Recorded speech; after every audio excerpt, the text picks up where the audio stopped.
Good afternoon. Good afternoon, friends. Hello, hello, hello.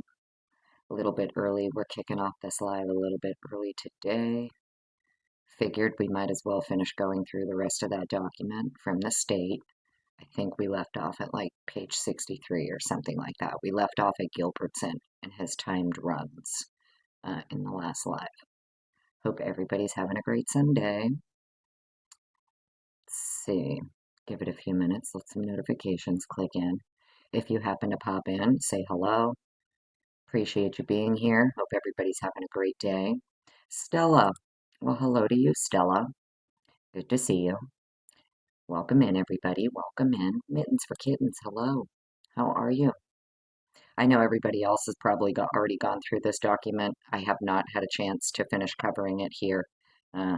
So that's what we're going to do today. We left off at page 63, so we're going to pick it back up and try to blow through the rest of this document here, because I got a feeling we got a lot more coming next week. I don't know if anybody's seen the docket today, but there's like 5 new things listed on the docket here, but it all has to do with restitution.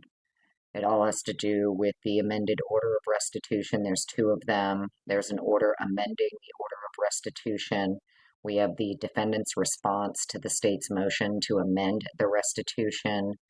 So there's 1, 2, 3, 4, 5, 6 new things available on the docket as of today that I'm looking at. So hopefully next week we're going to start getting some more. Beautiful, Meg P. Holy crapola. There you are, darling. Hello, how are you? Hope you're doing well. Happy Sunday, beautiful Mercy Cat. Hello, always so good to see you, darling. It's so rainy and crappy where I am today. I hope it's sunny and nice where you guys are. It's crappy where I am. Amethyst, hello. Good to see you. None your business. Hello. Good to see you. Jamie Fox, hello. Beach Babe, so good to see you. Welcome in, everybody. Welcome, welcome. Hope everybody's having a great weekend. Nani McPoppins, hello. Lucy, beautiful Lucy, darling. For fuck's sake, Fitziana. Good afternoon, honey. Happy Sunday. Hope everybody's doing well. Bria, hello, Bria. Thank you so much. I think that was you the other day who sent me a Venmo. Thank you so much, Bria. I truly appreciate you very, very much. So yeah, what we're going to get to today. Yes, hello, Mercy Cat and Elroy, King Elroy. If you're listening, we love you. Beautiful king, protecting your mama always. It's crappy where you are too, Stella. Yeah. Oh, you know, it is what it is. Rainy, crappy day. That was you, Bria. Thank you. Yes, that was you. Thank you so much. I really appreciate it. I hope you guys know how much I appreciate every single one of you when you send a little something to the Venmo or the Cash App. I really, really, truly appreciate it. It's never, you never have to do it though, okay? But it is always very much appreciated. I know people think YouTubers make a bunch of money, but we don't. Especially not me. It's fine. I'm not here. I'm probably never going to make a bunch of money on YouTube. It's totally fine. I just enjoy reading through court docs and stuff. I really do. It's fun for me. I enjoy doing it. So, get your drinks, get your snacks. Okay. Detective Mallory, you sandbagging son of a bitch. Welcome on in. I need to shut my sandbagging mouth. Yeah, no. Not going to happen, Detective Mallory. Actually, all y'all can fuck off. I'm never going to shut up. If anything, the more you tell me to shut up, the more I'm going to keep talking. You know what I mean? That's how we roll over here. And that's how I've been since I was a little child, right? A little child. I'm always very defiant. And the more you tell me to shut the fuck up, the more I'm going to keep talking. And then I'm going to keep talking about all the things you want me to shut up about just to annoy you.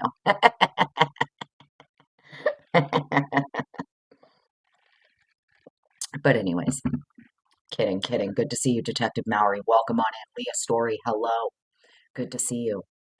So anyways, all right, I figured we better get into the rest of this document here, right? Because one thing that I have to say, I said it to Lucy the other day, Fitziana and I were talking. because I went MIA for literally like 2 weeks and I didn't talk to anybody. It wasn't because I was mad at anybody. It wasn't anything like that. It's just because life was really busy and we were moving. And in between moving, you guys, I was still healing up, um, also needing to get better from that, and had to move. So I had a couple weeks there where I wasn't really talking to anybody. I didn't talk to Fitzy. I didn't talk to Willie. I didn't talk to Lana. I think I talked to Mercy Cat a few times, but other than that, I was MIA. So when Fitzy and I were talking the other day, um, one of the things that I had said is that, I was like, can you fucking believe it? That in this document, the state basically has to admit that Prometheus was used, but Prometheus wasn't used for medical information. No, no, no, no, no. That's not why we used Prometheus. I mean, okay, they can say that, okay, but I'm going to share with you exactly what Prometheus is and what Prometheus does. And they are literally lying through their teeth because that's precisely what Prometheus does for you. When you upload an SMP profile to Prometheus. So if you upload, we'll go through it. But when you upload, okay, into Prometheus, the whole point of it is specifically to get like a medical health history report and potential future genetic diseases and things like that that you might be susceptible to based on your genetic makeup, right? And they provide you with a report in under 10 minutes. Obviously, it's displayed on their website clearly. This is not medical advice, it's not a medical diagnosis. But the whole point of Prometheus is to access medical history and possible future medical problems, right? So, I attached everything also in the description of this live. I did put the links to the information for Prometheus for anybody who wants it. You want to share it on your channel, whatever you want to do with it, print it, laminate it, frame it, fucking burn it. I don't care what you do with the information, but I did link it. Okay. Um, so it's super interesting that the state basically has to admit, obviously, feds. This is all regarding feds and IgG and FGG, right? That's where they're talking about Prometheus. So we'll get into it. I just thought it was hysterical. And I said it to Lucy. I was like, the fact that they have to admit they used Prometheus. Oh my God. And like GEDmatch Pro and 23andMe. So now we know why Hitler was like, even if the feds access databases they're barred from by pretending to be the owner of the DNA profile. It, it, it's, might be like a constitutional error further down the road. Mr. Kohberger might be able to sue for that shit or some shit. But as far as Hitler was concerned, well, no harm, no foul. Which is hysterical. It's hysterical to me that Hitler is literally like, well, even though it's technically a Fourth Amendment violation for the feds to take your profile and then enter it into databases law enforcement is barred from, and they don't self-identify that they're law enforcement. Because if they did self-identify that they were law enforcement, they'd be told, get a fucking warrant. No, you cannot upload his profile as though you're him to identify. No, you may not do that. Some databases they work with do let them do that, but it's my understanding the databases they're specifically barred from accessing, those are the ones that they used. They don't want the ones that cooperate with them because it would appear here that possibly, this is just my opinion, Mr. Kohberger's DNA, listen, this is just my opinion. As always, friends, there are no facts here. Never listen to me. I'm just some witch in a broom who points and laughs and witch cackles, okay? But it's my very strong opinion that Mr. Kohberger's DNA was likely already in databases law enforcement is barred from, possibly one of them. I think Mr. Kohberger possibly used Prometheus for his own purposes. Whatever was going on with his own health, whatever was going on with the weight stuff, losing the weight, medical diagnosis. I don't know. It was said back in the day he did some kind of surgery or something to help him lose weight or whatever. So, for all we know, Mr. Kohberger has some kind of health issues or medical diagnosis or some kind of genetic disease or whatever that maybe he wanted some information on, right? And if he did use a database, I'm guessing he's probably, like, oh, fuck that. I don't want law enforcement being able to just, access my DNA. So I'm guessing he would use a database that specifically prohibits law enforcement intentionally. That's just my opinion. I feel like with someone with his background and his degrees and stuff, he probably intentionally used a database that law enforcement is barred from, right?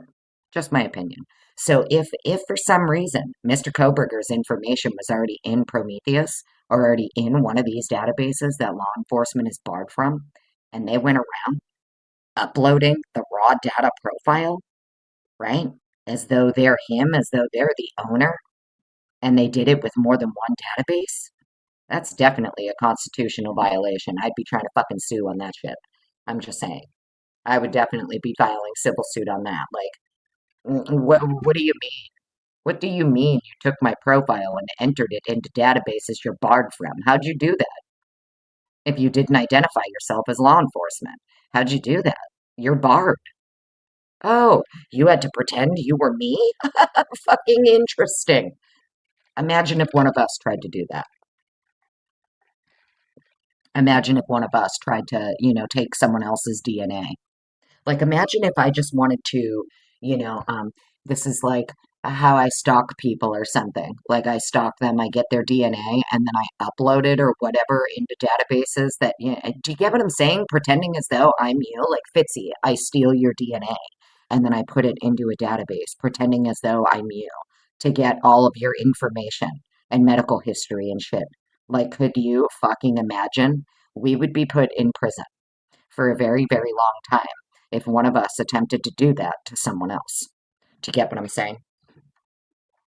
But the fact that law enforcement is just out here like, yeah, well, whatever. Not only are we going to do it, but we've got judges like Hitler here who are like, well, even if they did it, oh fucking well, I'm just going to look the other way. You know what I'm saying? It is fucking crazy. So let's get into it.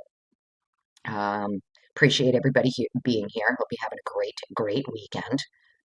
Mercy Cat, you're already gifted memberships, honey. Thank you so much. Really appreciate you, darling. I hope you know how much I appreciate you. You really are far, far too kind to me. You know, damn blessing, you're heaven made.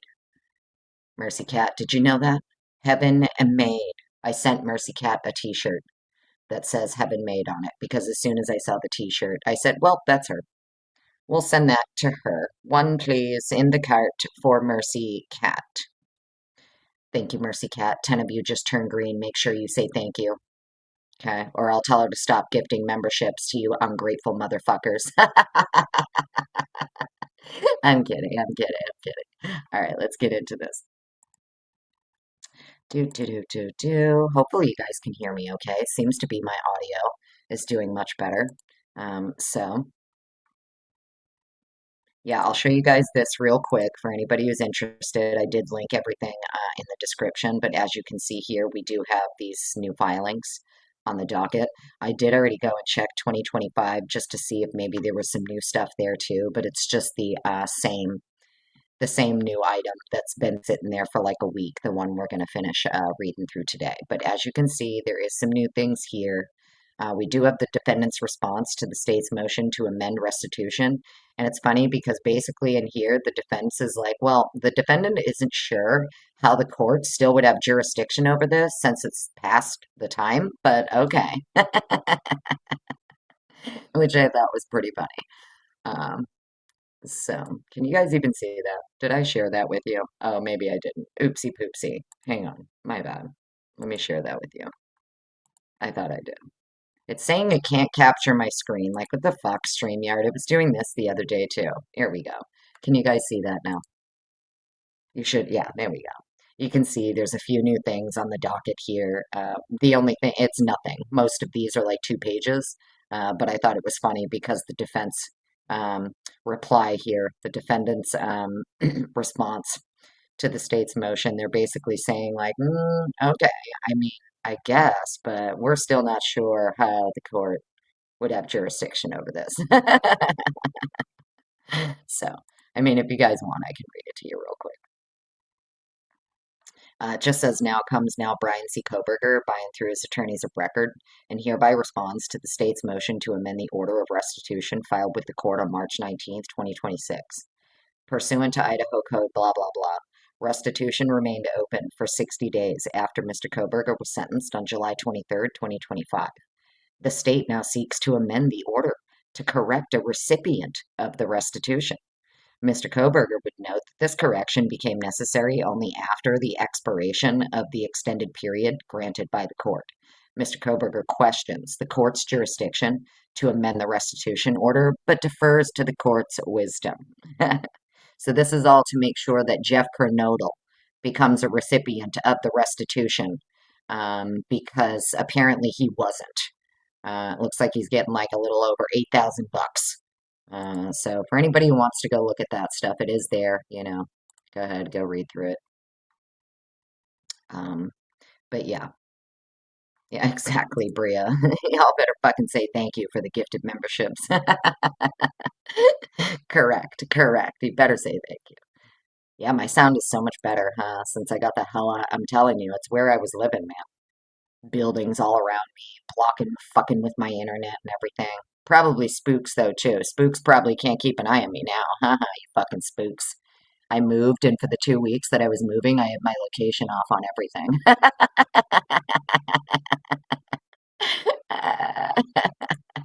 So the poor bastard spook who was assigned to me, supposed to be tracking me and monitoring me, well, oopsie poopsie fuckers. I turned my location off for everything and went ghost for like 2.5 weeks. Lola, hello, Lola. Lola, did you know that's A, one of my most favorite names, and B, one of my favorite firearms that I owned? She was named Lola. That was her name. Her name was Lola. Yeah. So welcome in, Lola. How do you accept a gifted membership? Well, it doesn't, you don't get to accept anything, honey. It's just picked at random by YouTube when someone is kind enough to give memberships in the chat. YouTube just randomly selects people. We have no control of that here. So hopefully you'll get one on the next round, honey. Welcome on in. But yes, you do need to make sure you turn on memberships as well. Turn on gifting on your end of YouTube. Dory, hello. Good to see you, honey. Welcome on in. All right, so Blue Devil, hello. Welcome on in. High Heels and Henny, good to see you. Do you love your shirt, Mercy Cat? Good. I'm glad you love it. I hope I got the right size. I figured even if it was a little big, you could wear it as a jammy shirt. It can be like Sunday reset t-shirt day. You know what I mean? All right, let's get into this. Get back over here to this document. We left off at Darren Gilbertson there and his stupid timed runs, and I was talking to Lana about it this morning, and I'm going to say it like I said it in the last live, okay? I don't know why in the actual fuck Darren Gilbertson went through the trouble of doing all of these timed runs, okay, to simulate and or reenact. It's more of a simulation of the crime that he's doing, right? And yet, nowhere in his simulation does he account for the alleged cleanup and the changing of clothes that allegedly occurred. So if you're going to reenact and simulate this entire crime, why aren't you including the alleged cleanup time? Okay, the time he took to clean up and change clothes that you're alleging, because Gilbertson alleges, and Mr. Kohberger likely had time to clean up. The perpetrator had time to clean up blood, clean up all kinds of shit. But why didn't you account for it then? You know what I mean? Why didn't you account for the cleanup, Gilbertson, when you were doing your timed runs? You know you're getting analysis back from the lab. You know you're getting interpretations back. You know that you guys are seeing, obviously, something has been cleaned up. There has been cleanup done. You're attributing it to the perpetrator, so why aren't you accounting for it? I said it in the last live where we left off when we were talking about Gilbertson, and I just wanted to reiterate it again because I don't know how this guy can be deemed credible. Think about this. You're going to get him up on the stand. He's going to allege X, Y, and Z. This is how he did it. He did it in anywhere from 2 minutes and 6 seconds to like 3 minutes and whatever seconds. That we did all of this. We counted. We pretended to stab the fucking sky and simulate stabbing motions. You get him on the stand. Let him say all of that and then ask him. So where in your recreation and in your simulation did you account for the cleanup and the changing of clothes? And so he also knew which blood to clean up, which blood to dilute, which samples were his, which were not. Where is all the time allocated for in your timed runs, Detective Gilbertson? Where's the time? Because I'm not seeing it. I'm not seeing it in his report of the timed runs. I'm not seeing it in the exhibit here.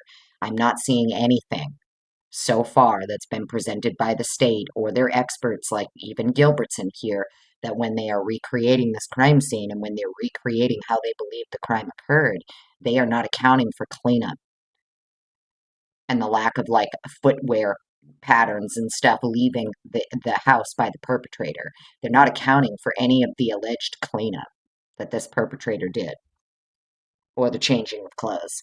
And I don't understand how you're doing that. Like, I'm not trying to be mean or disrespectful. If you're going through all of the trouble to simulate how you believe the crime occurred, why didn't you also simulate the perpetrator taking the time to change clothes and clean up bloodstains and dilute bloodstains? Where's the time for that? That's my question. Last 24 on the mic. What up? Sorry, guys, I'm just coming back to look at chat real quick. Gen 7, what up, gangsta? Last 24 on the mic. Lady Jizzy, Karmic Retribution, hello. Who else am I missing? Twiz, what up? You're right, Potts is live. How you doing, Twiz? I haven't seen you in a while. Where the fuck you been? Hmm? Good to see you. Good to see you. Welcome in, everybody. All right, so let's get into this document over here. We'll continue reading. Oh, oopsie poopsie. Let me stop sharing that one. I need to share the correct one with you guys. Paco, hello. Good to see you. You're here. Sorry, when I'm in another window, guys, I can't see my chat. Pretty much Finland. Hello, Pretty much Finland. So good to see you. Welcome on in. Mercy Cat, is Estonia near Finland or no? I'm not sure. I should look on a map, but I have no idea. All right, let me share the correct thing with you. Phyllis, hello. Good to see you. Is that Phyllis? Is that Phil Biggs? Phyllis, how you doing? Good to see you. Welcome on in. Yes, it is, Mercy Cat says. Okay. Okay. Finland is near Estonia. Okay, cool. Yeah, Mercy Cat sidebar, just so you know, I finally put up all my magnets and everything on the fridge. I'll send you a picture. I have all of the Christmas card photos and the Halloween card that you sent me of Elroy on the fridge. My whole fridge is decorated with all of the pictures of my kids and the pictures of Elroy, and I have my Estonia magnet up there holding up one of his photos. Crash Kid, what up? Welcome on in. Good to see you. You take the ferry to Finland. Oh, nice, Mercy Cat. Yeah, we're trying to plan a trip to Virginia this summer, and you know, we'd like to be able to visit some people while we're down there. I think we want to do like DC, Maryland, Virginia type little getaway for like a week this summer if we can. Okay, let me find the right document here, Annie. Get your shit together. Do do do do do. Where is it? Oh, there it is. That's right. I was sharing the wrong one. My bad. Okay, so yeah, we left off here. I think it was like page 63. Let's get back up here. And then I'll double check it. If I need to make it bigger, I can make it bigger for you guys. Hang on one second. 64, 63. Yeah, that's where we left off. Because before here, page 63, as you can see, this is where we ended off, was with Gilbertson's report of the timed runs here, his narrative report. But, you know, go through the report, go through all the reports. You won't find anywhere where Gilbertson here or Payne or Talbot accounted for the alleged cleanup and changing of clothes that Mr. Kohberger allegedly did. So that's interesting. They claim it happened, but they don't account for it while they're simulating the crime. Okay, whatever you guys say. All right, so make sure you guys can see that okay. I'm out of the way. Yes. Okay. Just Jackie, hello, welcome on in. Good to see you. Tamalam, you're going to be in Virginia this summer. Nice. Very nice. Social Glow, welcome on in. Thank you for sharing my post today. Appreciate it. Miss Q, aloha to you. Welcome on in.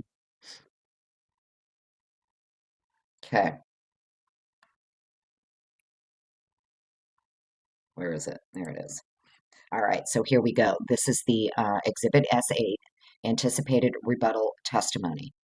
It says on January 16th, did I turn the brightness down on this? Because I feel like I can't even fucking see this shit. Let me turn this up a little bit. Here we go. Yeah, I think my kid turned down the brightness on my computer because, like, whoa.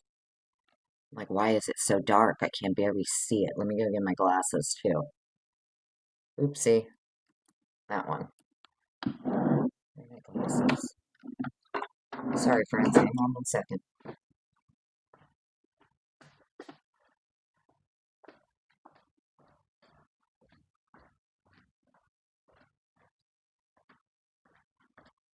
Where the hell did I put my glasses?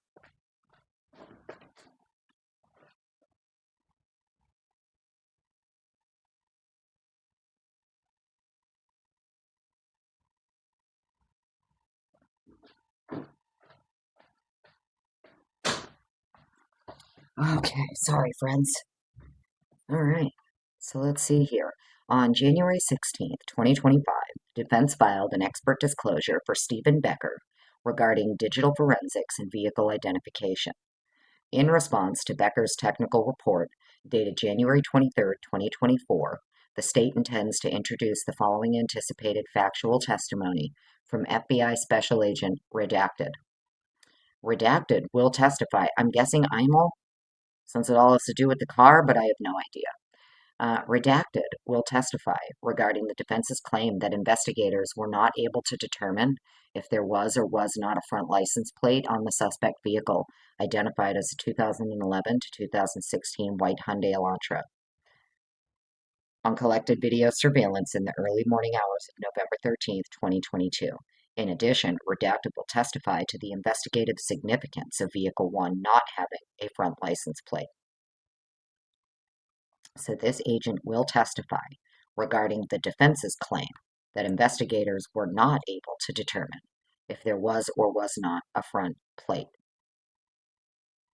Redacted will testify he has reviewed surveillance footage in order to determine which, if any, video clips showed whether or not Vehicle 1 was displaying a front license plate in the early morning hours of November 13th, 2022.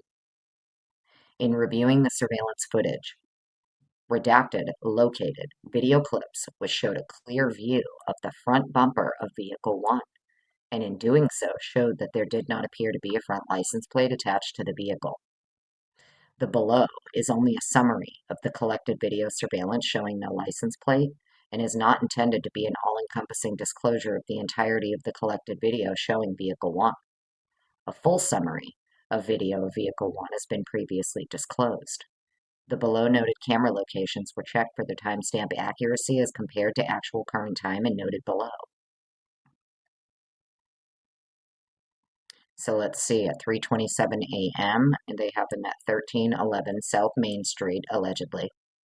The camera time approximately 1 minute and 43 seconds behind local time.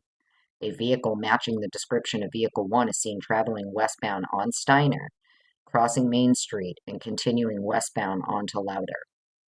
The vehicle does not appear to have a front license plate attached.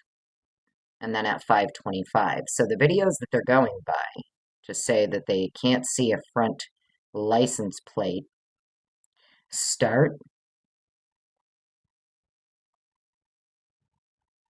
at 1311 South Main Street, Moscow, Idaho, Channel 7 at 3:27 a.m. and 46 seconds. It is then seen traveling westbound on Steiner, crossing Main Street, and continuing westbound onto Lauder. The vehicle does not appear to have a front plate. Why aren't you using like Indian Hills and all of that? Whatever. I don't care. I hate these people. Camera time approximately 7 seconds behind local time. This is 1455 Southeast Bishop Boulevard, Pullman, Washington, Channel 10. Okay, so they're using cameras at their local news station buildings. Okay, 5:25 a.m. Camera time is approximately 7 seconds behind local time. The time is approximate, determined by time comparison with other camera at the same business due to frame glitches in the surveillance footage.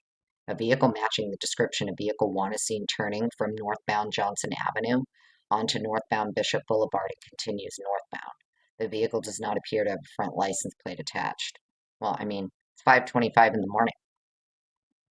He likes to go for runs at the park early in the morning, allegedly. And then we have Northeast Stadium Way. Camera time accurate to local time. I'm not going through all this, guys. I love y'all, but I literally don't care.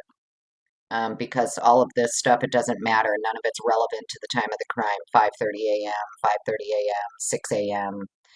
None of this is relevant to the time of the crime. None of it. Everything regarding the front plate that they're talking about here has literally nothing to do with the time of the crime. It's after. So, if you want to go read that on your own, all of you like vehicle people, the people who go through everything with the car, that's more your forte, not mine. I'll leave that to you.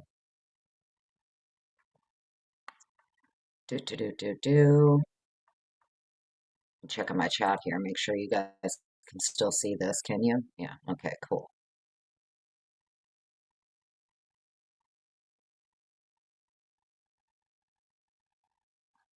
So yeah, you guys get why I'm not reading through all of that car stuff, right?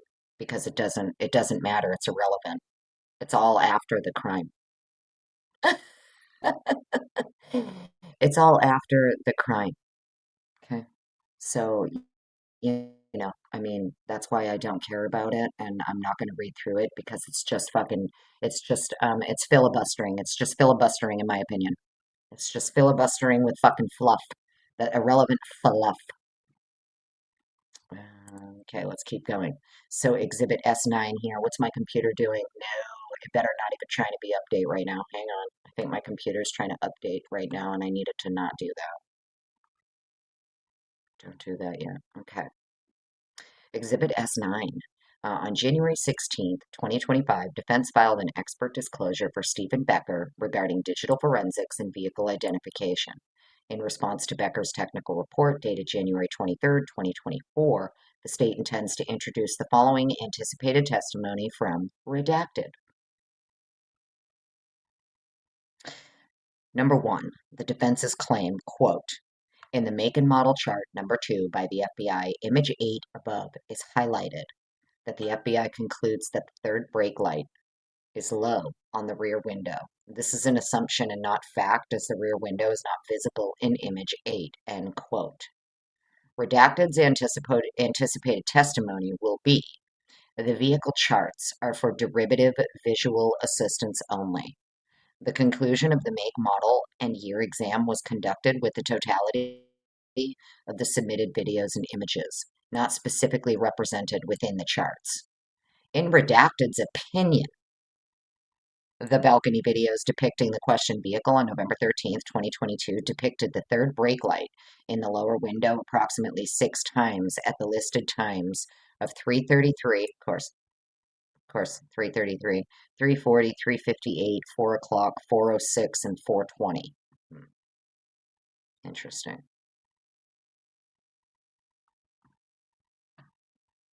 4:06.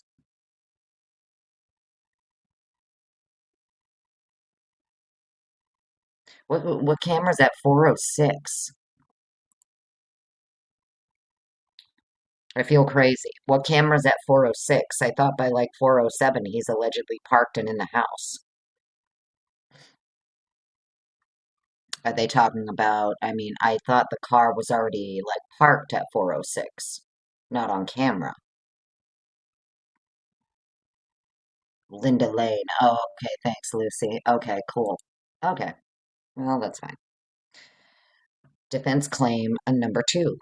3 different vehicles should have been considered during the elimination process. 2015 Hyundai Sonata. There's that fucking cilantro, right? There's that cilantro they talk about a lot, right? Didn't Brian's car come back as a fucking 2015 Elantra too? Or was it a 2005? Sorry, Sonata. I think if in that body cam, when he got pulled over, that fucking pullover in Pullman, what's her name? Lou Angus. When Lou Angus ran his car, it came back as a Sonata, didn't it? Oh, that's pretty funny. So the Elantra. Okay, so we have a 2015 Hyundai Elantra. We have a 2019 Subaru Legacy and a Kia Forte, no year listed. 3 different vehicles should have been considered. Redacted's anticipated testimony is going to be that 6,863 four-door sedans were reviewed during this examination multiple times. The 3 suggested vehicles claimed by Mr. Becker were reviewed and eliminated due to a significant class characteristic difference.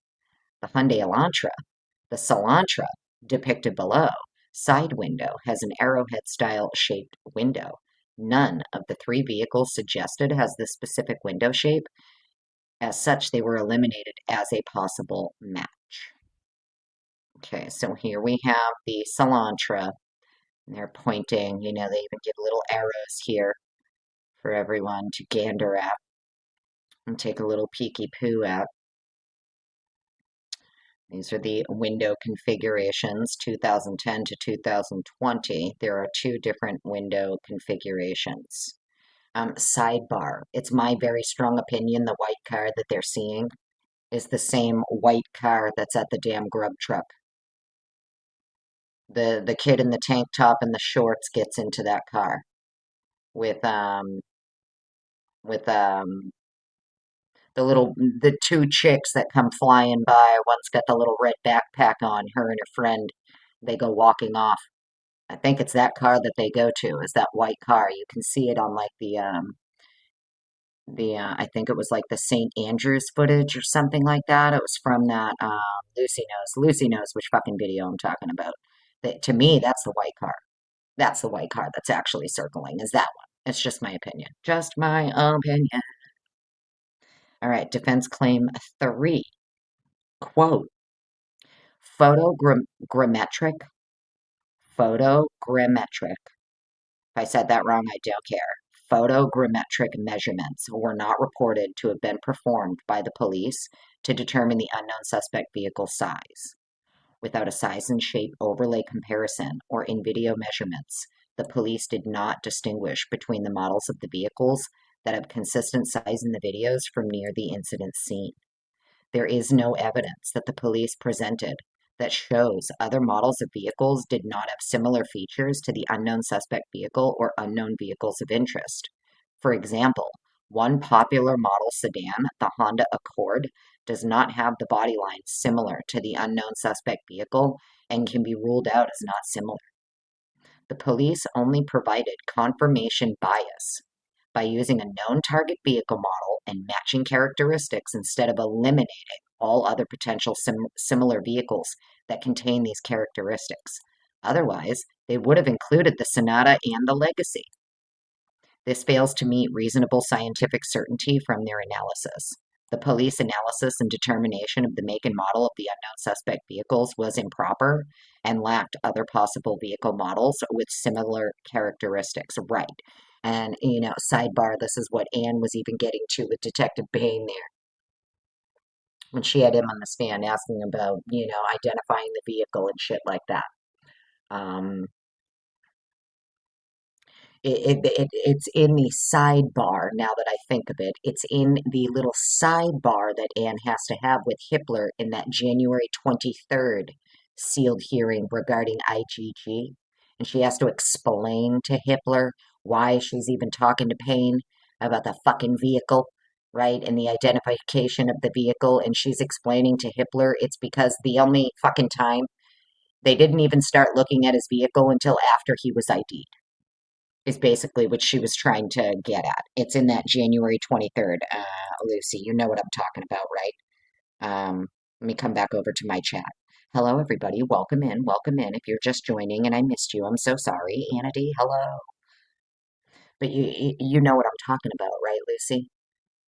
If you go look at the little sidebar there that Anne has to have with Hitler during that January 23rd IgG sealed hearing there that we got the transcript for, she has to do a little sidebar tangent with Hitler, talking about, because Jennings objects to why she's even talking about the car or whatever.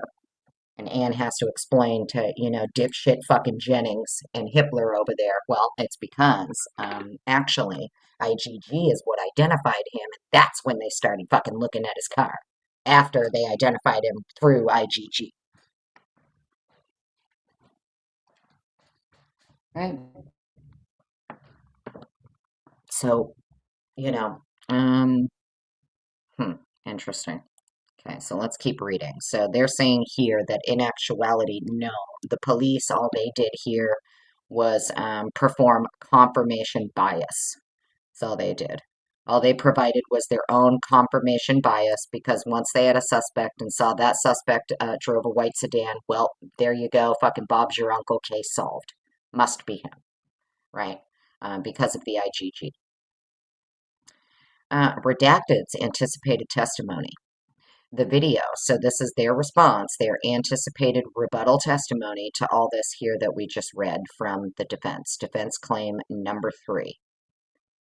The video depicting the vehicle in the Ridge Road video at 4:01 is not conducive to an accurate photogrammetric examination to determine the vehicle length. The vehicle is not parallel to the camera, resulting in the inability to visually see the rear and front of the vehicle, allowing for an accurate measurement. There is also motion blur and blooming of the headlights that obscure the front of the vehicle. A photogrammetric examination is not currently part of the standard operating procedure used for identifying a vehicle make, model, and year within the FBI.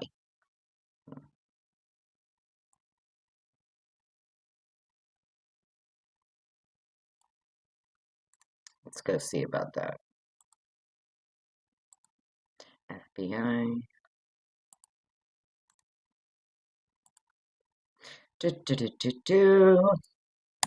Let's see.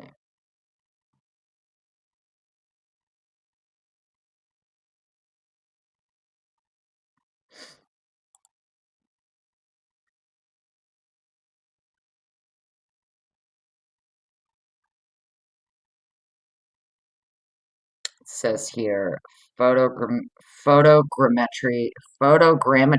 role in FBI forensic procedures. Photogrammetry is considered a specialized separate analytical tool for forensic purposes, such as measuring the speed of a vehicle, the height of a suspect, or reconstructing scenes. The Video Imaging Technology and Analysis Vital Subcommittee provides guidelines on the use of photogrammetry. I can't say it right. I keep wanting to say something else. Photogrammetry. So the Vital Subcommittee provides guidelines on the use of photogrammetry, but is typically used for determining the physical dimensions of an object within an image rather than identifying its manufacturer, make, or model.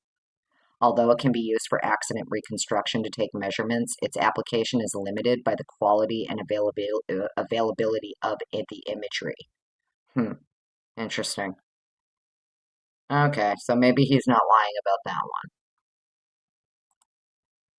It's not standard operating procedure for them to use it. Okay, well, okay, fine, Bill. Whatever you say. All right, here we go. Now we're getting to the good stuff here. Daniel Hellwig and Leah Larkin. And this is where we're going to start talking about Prometheus.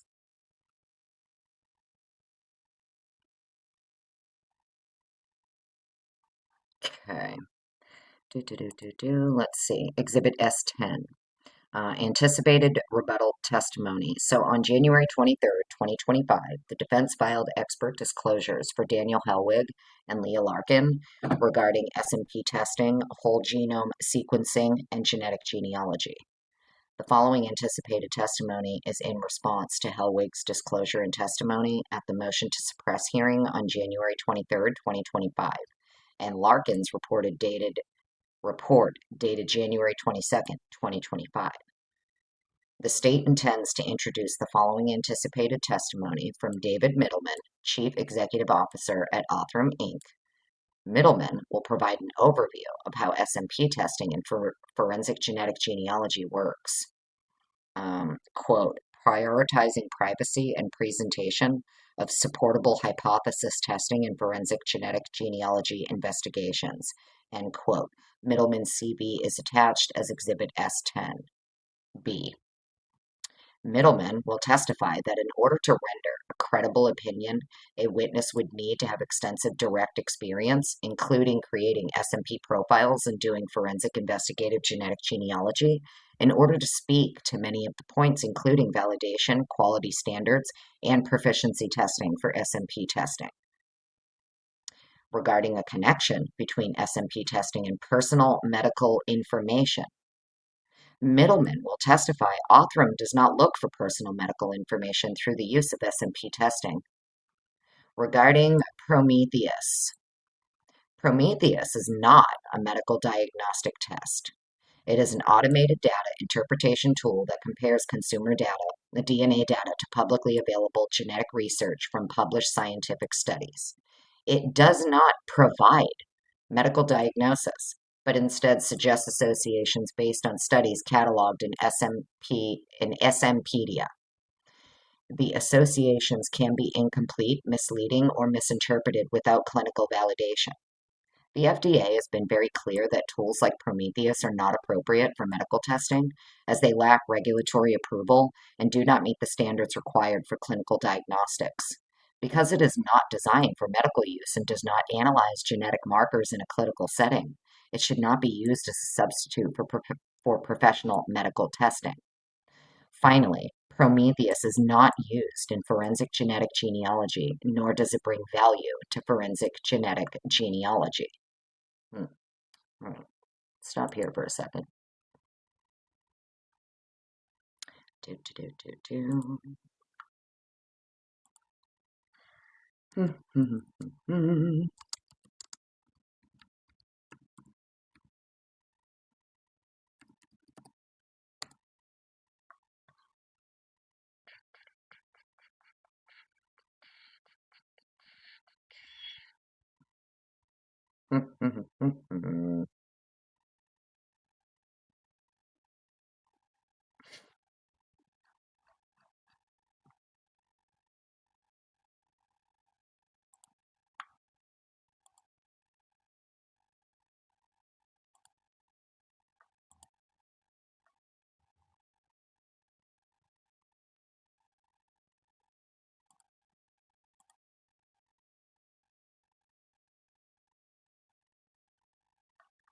Make sure you guys can see that here.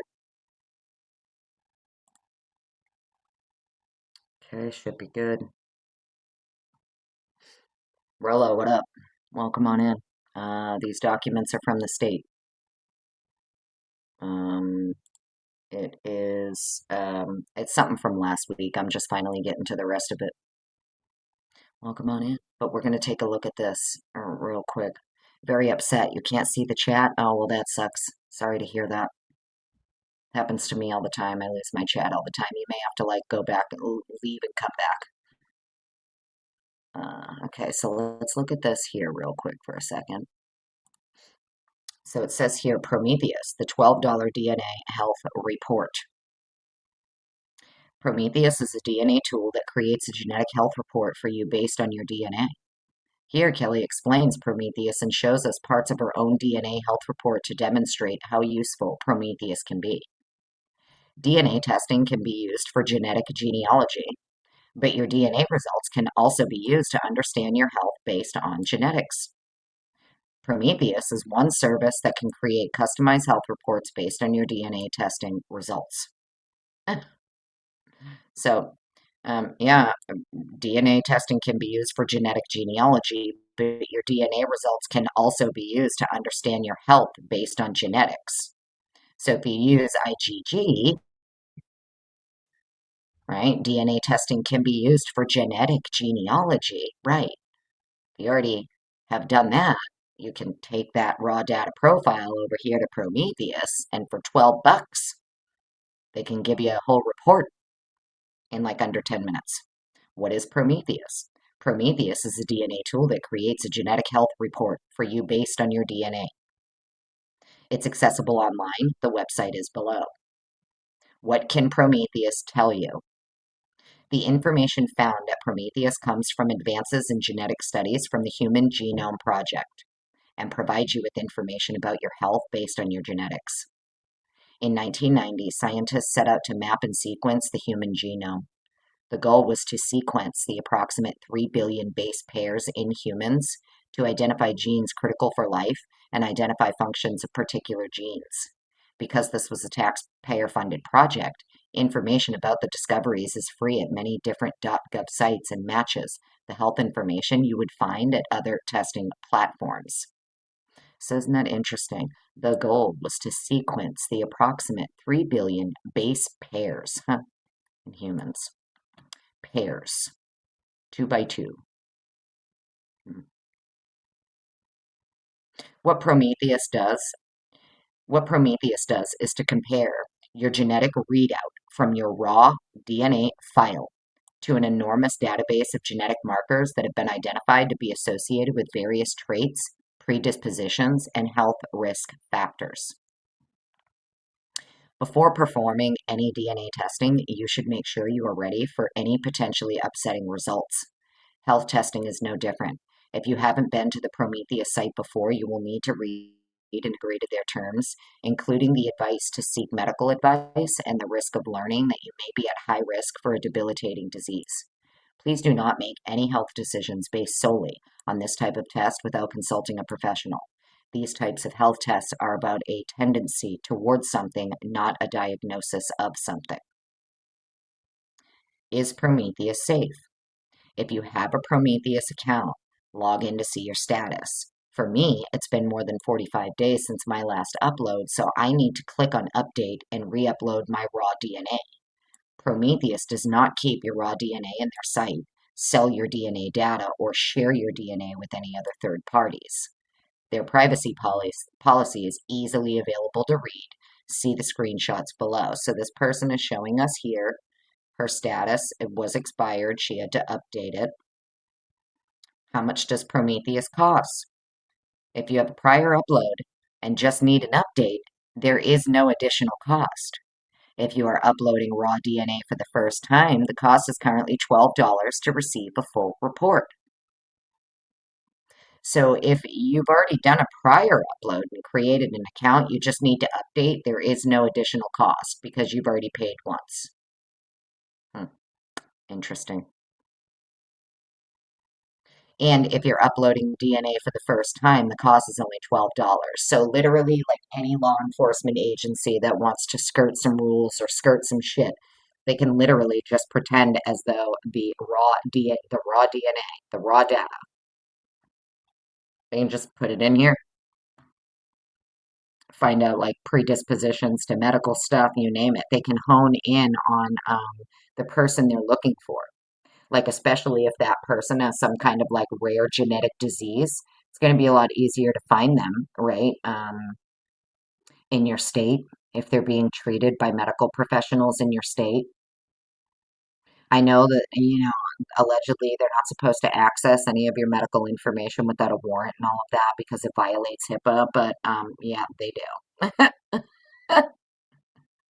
Anybody who thinks that the fucking FBI and the spooks can't get into a database if they want to, I mean, stop.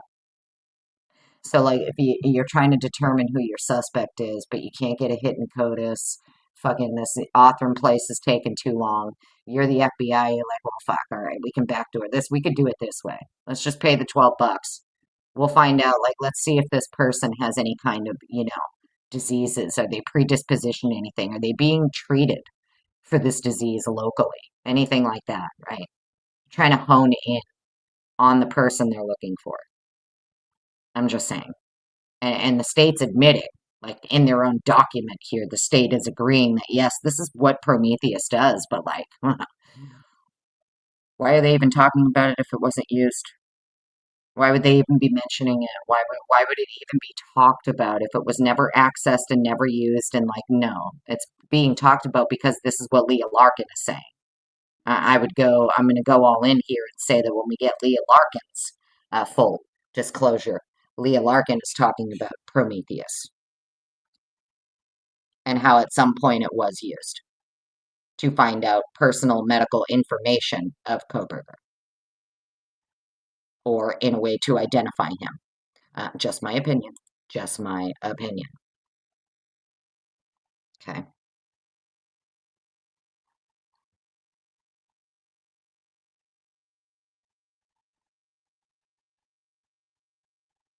Silent G, what up? Welcome on in.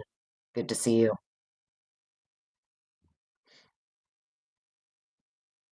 Ms. Pottage, what up? How you doing? Welcome on in. Hey, do you got a problem with me, Miss Pottage? I really don't care, to be honest with you. It doesn't matter to me. I just thought you should know. Someone was telling me that you talk mad shit about me and other people's stuff. Which I thought was fucking hysterical.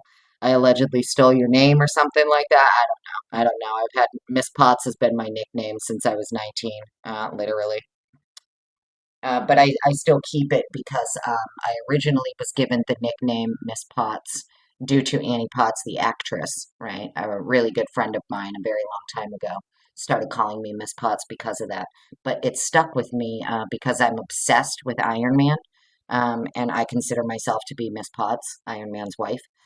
So that's why I keep it.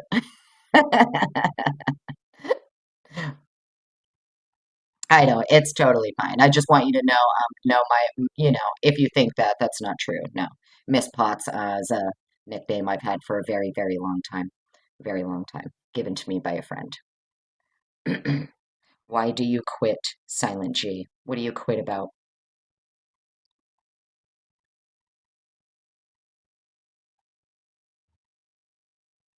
Yeah, same.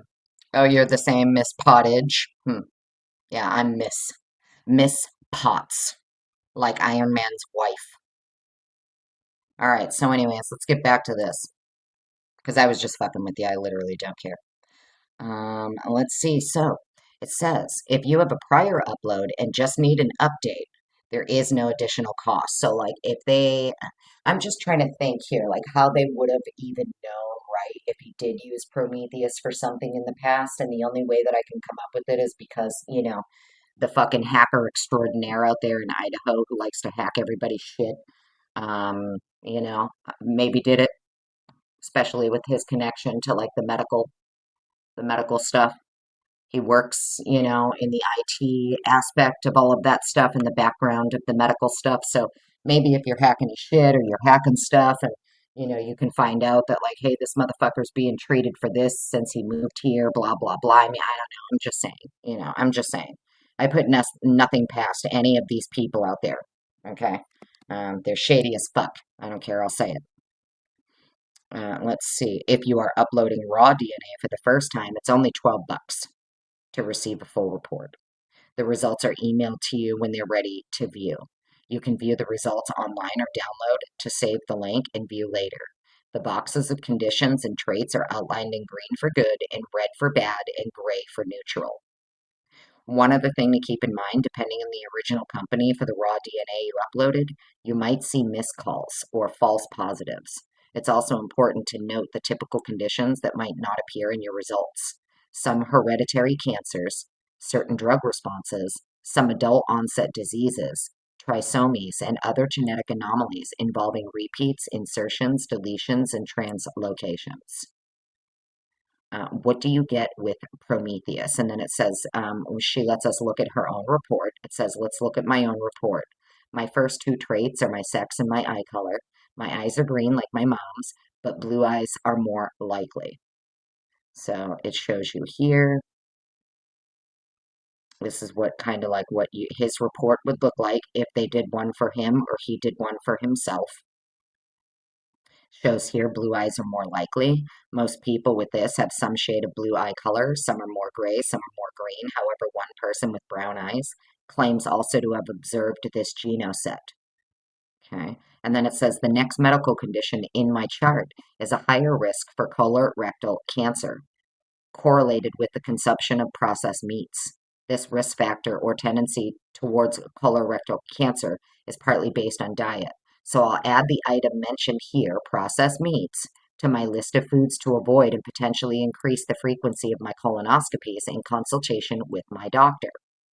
Right, so she's being told, hey, technically, you're at a higher risk for colorectal cancer based on your report here. And she's saying, cool, I'm going to add that item mentioned here, processed meats, to my list of foods to avoid, right? Isn't that what Mr. Kohberger was doing? Changed his whole diet and shit, avoiding a bunch of foods, I don't know. Like, I'm just saying. All we know, this guy found out he like had some kind of disease or something, or autoimmune or whatever. I don't know, cancer, something. That was something that was brought up. They asked about like cancer or someone diagnosed with cancer. Like I have no idea. I'm just throwing it out there. If he did any kind if he did anything with Prometheus, this is what Prometheus would have shown him for him to take appropriate steps in his medical plan with his doctors going forward to help with his health, his weight, whatever it was that he was concerned about. It says that, so hers, it'll show you, because higher risk, it'll come up in red, right? So it's showing here the higher risk. It's, telling her like frequency, magnitude, blah, blah, blah, all of that. The next report is a good one. It shows that genetically I am likely to have a lower heart attack risk than the average. Okay. The next one is a new report. Since the last time she did one, she has a genetic marker that doubles her risk for COVID. Every time you update your report, new ongoing scientific research will update your Prometheus results. So as new research is collected and added to the database, when you go back and update, if there's any new things that you need to be notified about, it's going to alert you. Exploring Prometheus for a known condition. This is what I believe Mr. Kohberger possibly did. I believe that he had to explore Prometheus for a possible known condition. That's just my opinion. Or maybe he was worried that he had more of a predisposition or something. Or maybe he thought he was like a carrier of a specific gene or something, right? In 2017, my eye doctor diagnosed me with Fuchs corneal dystrophy, also called Fuchs endothelial endothelial dystrophy. It's a condition that can cause vision problems due to deposits called guttae or gouda in the corneal layers. In addition to consulting with my eye doctor, I also looked at Genetics Home Reference. For now, eye drops have my condition stabilized, but in the future I might need a corneal transplant to restore my vision. Not much is known about the inheritance of this disease, but I wanted to learn more about the tendency towards this condition found on chromosome 18 when I found this in my Prometheus report. When I chose more info, Prometheus took me to SMpedia. And then it gives you all of this information here about whatever whatever she was diagnosed with. So she's exploring Prometheus for a known condition she already has. And this is the information that it's giving her. Okay. SMpedia has even more information. So SMpedia is like other links that you can click on within Prometheus. It's like a huge database, I guess, of like all of these different SMPs and shit everywhere. Yeah, see, this GWAS study reported in 2010 the association between several independent SMPs and Fuchs dystrophy, including RS61, blah, blah, blah. They estimated the population attributable risk at about 60% for this marker's risk genotypes. In other words, barring other interactions, blah, blah, blah. So whatever. This is what all the shit Prometheus can show you. Next level your Prometheus results. Keep in mind that your test results are yours alone unless you are part of a set of identical multiples. Your siblings will likely have different health reports with some overlap that matches the shared DNA you each inherited from mom and dad. My full siblings, Jody and Todd, have shared DNA with me, and we have some DNA not in common, so I cannot assume that my health conditions will be their health conditions, but I was curious if we have any overlapping segments on chromosome 18. So you can actually go in and cross-reference the chromosomes and shit of your siblings as well, if they're also in here, and your family and stuff like that. I can look at our overlapping segments from visually phasing our DNA from GEDmatch. I chose chromosome 18 to see whether my siblings shared the same segment with me where Fuchs corneal dystrophy is coded. It looks like it's possible.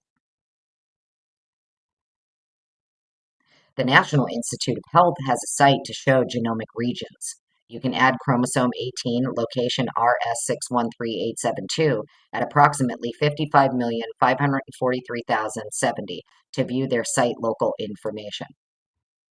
Look at all this shit. Should I use Prometheus? And then it goes on to that. I have all of this linked for you guys, obviously, in the description of this live here, but the reason I wanted to share it with you is because you got Bill and the state and all of their experts, including middlemen, all talking about Prometheus, Prometheus, Prometheus. Prometheus has no relevance in IgG. Bullshit it don't. Bull fucking shit it don't.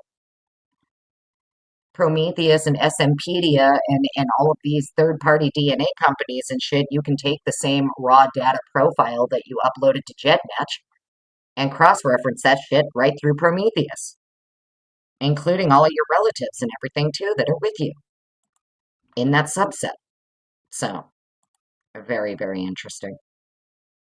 Let's go back to the document now. We'll get through the rest of it.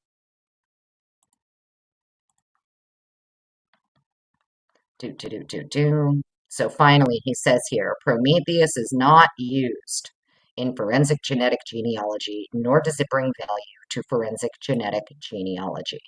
Right. Interesting. Regarding a difference in the SMP profile sizes, Middleman will testify Othram developed an SMP profile from the DNA evidence and uploaded it to GEDmatch Pro and Family Tree DNA for forensic genetic genealogy analysis. Well,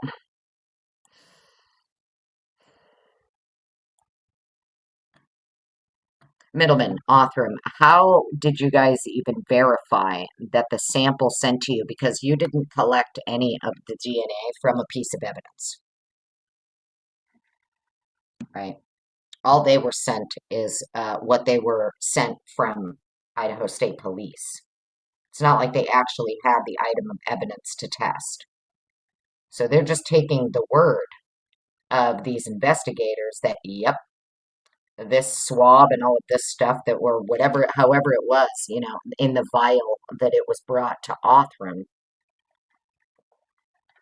Yeah, just trust us. We got it off the sheet. Right? That's where we're at. You basically just have to trust them that they got it off the sheet. I'm going to need the actual item of evidence. I'm so very sorry. I can't even believe that this is how Othram's doing this. So I can just send you, if I'm an investigator, I can just send you a sample. Obviously, like, I'm sure there's stuff listen, I like to believe that there's stuff in place and there's chain of custody measures and things like that in place for this kind of stuff, but I have a very hard time with the fact that they don't actually take the pieces of evidence for testing themselves to for sure verify that the sample that they're working with came from the actual piece of evidence. It just blows my mind that that's not how they do it. But what do I know how to do shit? GEDmatch Pro does not provide an option to retrieve the uploaded SMP profile from its interface, meaning once a profile is uploaded, it cannot be downloaded. In contrast, FTDNA does allow users to retrieve the uploaded SMP profile from its interface. However, when a profile is uploaded, FTDNA automatically converts the file to align with its internal database format.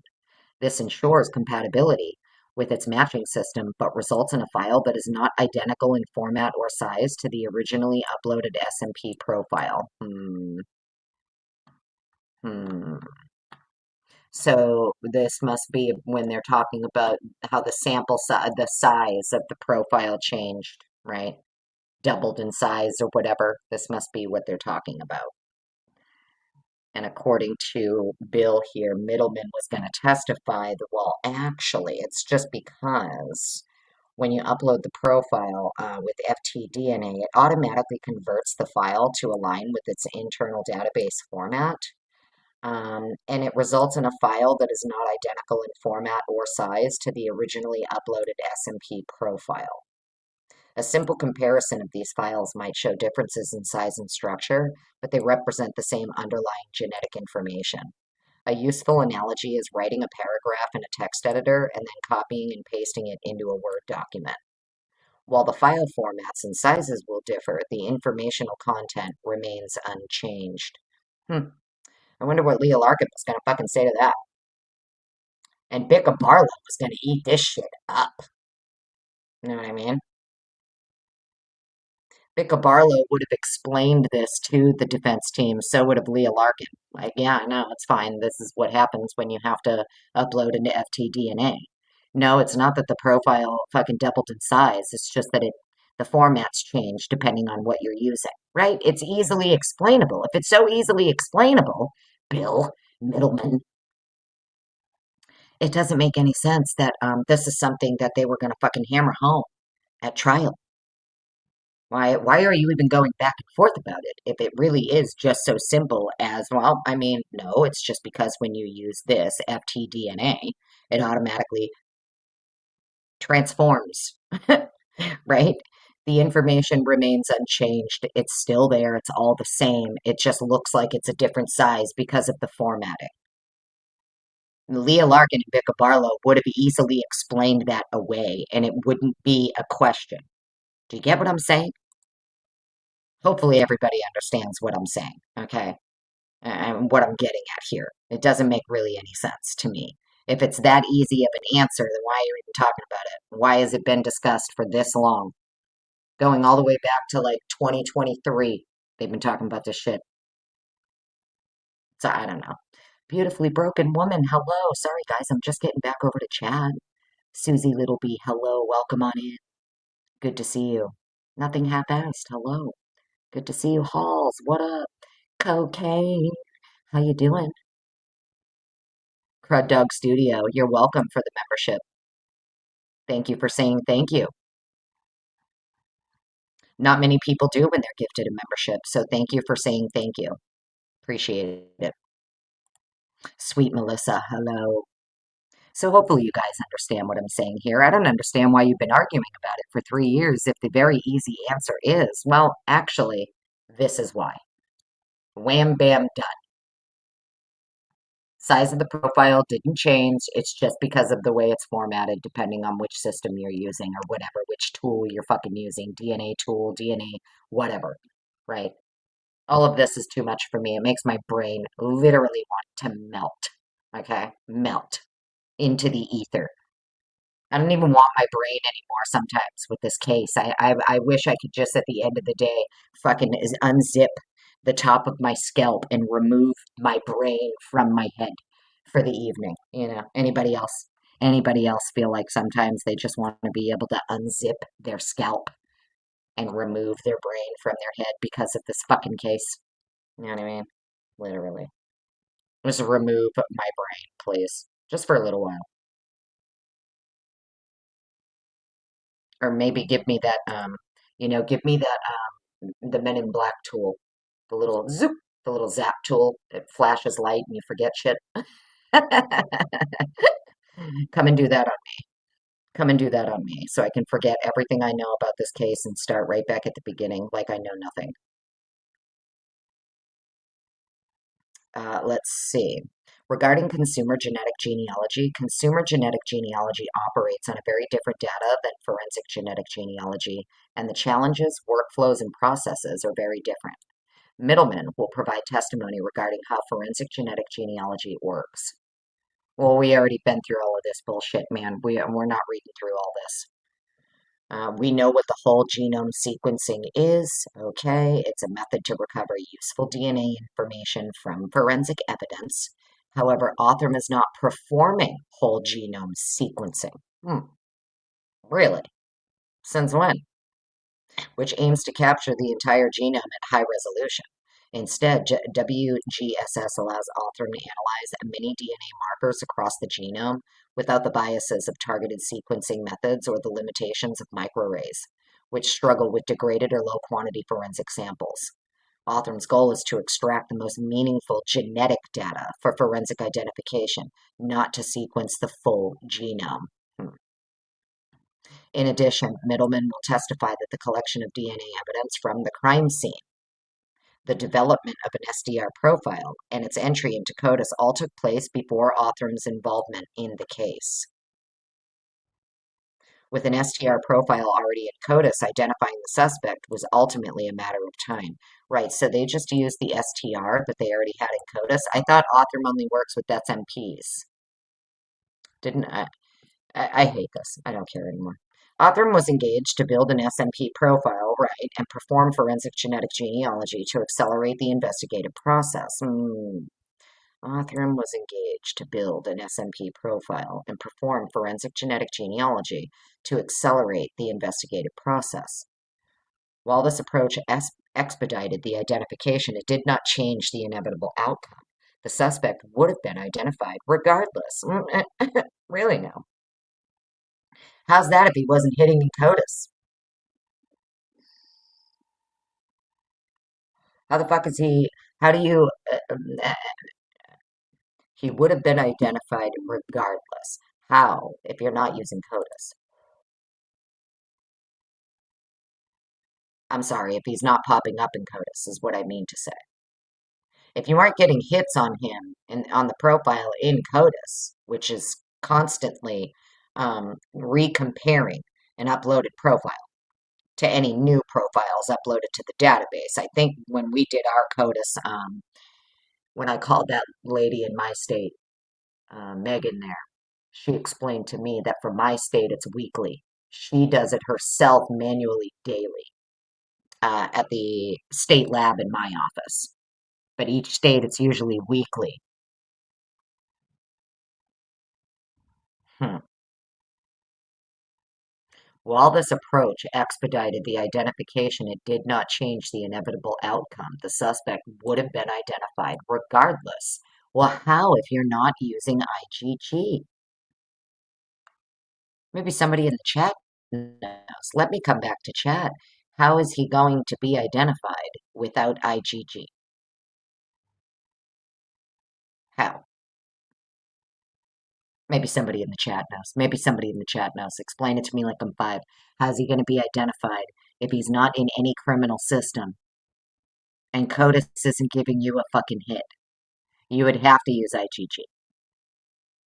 It's the only way you're going to be able to identify. In my opinion. Just my opinion. Unless he, like, turns himself in or some shit, you know? At some point, the local agency instructed Othram to halt its work, and the FBI became involved in the process. The FBI's role may have further accelerated the work Othram had already begun, but Othram was on track to reach the same conclusion. Okay. Now I get it. Now I get it. Now I get it. This is evident from the preliminary incomplete report Othram provided after being asked to stop its efforts. Okay, so the FBI's role may have further accelerated the work Othram had already begun doing, but Othram was on track to reach the same conclusion. So the FBI just got it done faster by taking the profile, pretending as though they're the owner of it, and uploading it to databases they're barred from. That's how the FBI accelerated. And the fact of the matter is, without Othram or the FBI, without IGG or Othram being told to stop their work and turn everything over to the FBI so that the FBI can go backdoor it all, you wouldn't have had identification. So no, the suspect would not have been identified regardless. Without IGG, you would have needed Othram and the FBI, period, to backdoor it. So you would have needed Othram to continue their work at the same pace that they were at, okay? But without IGG, you have no identification. CODIS isn't producing anything for you. So this is their way of basically saying, well, yeah, I mean, even if the FBI backdoored everything and accelerated what Othram was already doing, Othram still would have reached the same conclusion regardless. Now we know why they wanted to completely just glaze over all of the IGG shit. Forget about it, don't talk about it, let's not bring it up, let's just glaze over all this. Because it wasn't even the IGG work it wasn't even Othram. So Othram takes the credit in this case, even though it wasn't Othram that actually identified the suspect. It wasn't Othram's work that identified the suspect. It was the FBI taking a portion of Othram's work and backdooring it. So it's crazy to me that Othram gets to roll out here as though their work is what solved this case, and in fact, it's not. It's right here. The FBI's role, okay, at some point, the local agency instructed Othram to halt its work. Meaning your work was not complete. You had nothing. You hadn't identified anyone. And the FBI became involved in the process. The FBI's role is what further accelerated the identification. So it wasn't even Othram who solved this fucking case, by the way. It was the FBI backdooring everything, entering databases they're barred from. That's what solved this case, is a Fourth Amendment violation of the defendant. That's how they were able to crack this case, is by violating his Fourth Amendment rights. Violating the defendant's Fourth Amendment rights, in my opinion. That's how they cracked the case. And not even just his rights, it's everybody's right to privacy when it comes to our DNA, right? So if they told Othram to halt its work, they took the little bit of work that Othram was doing, give us what you're working with, and they just went ahead and for $12 put it into fucking Prometheus, GEDmatch, Ancestry, whatever ones they're barred from. They probably tried all of them because it's cheaper. They probably don't even need to pay. My guess is they have a connect at all of these places. They have a back door at every single one of these labs, every single one of these databases. When they need to know something, they can.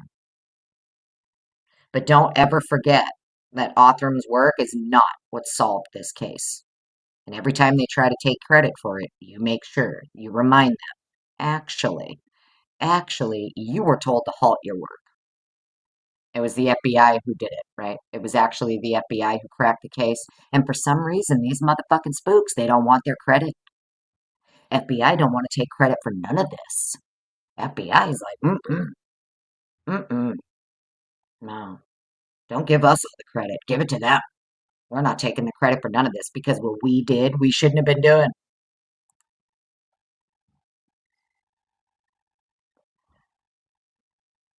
Othram did not solve this case. Their work is not what solved this case. Period. Their work was halted. The FBI took their work, backdoored a bunch of shit, and solved the case. Identified the profile.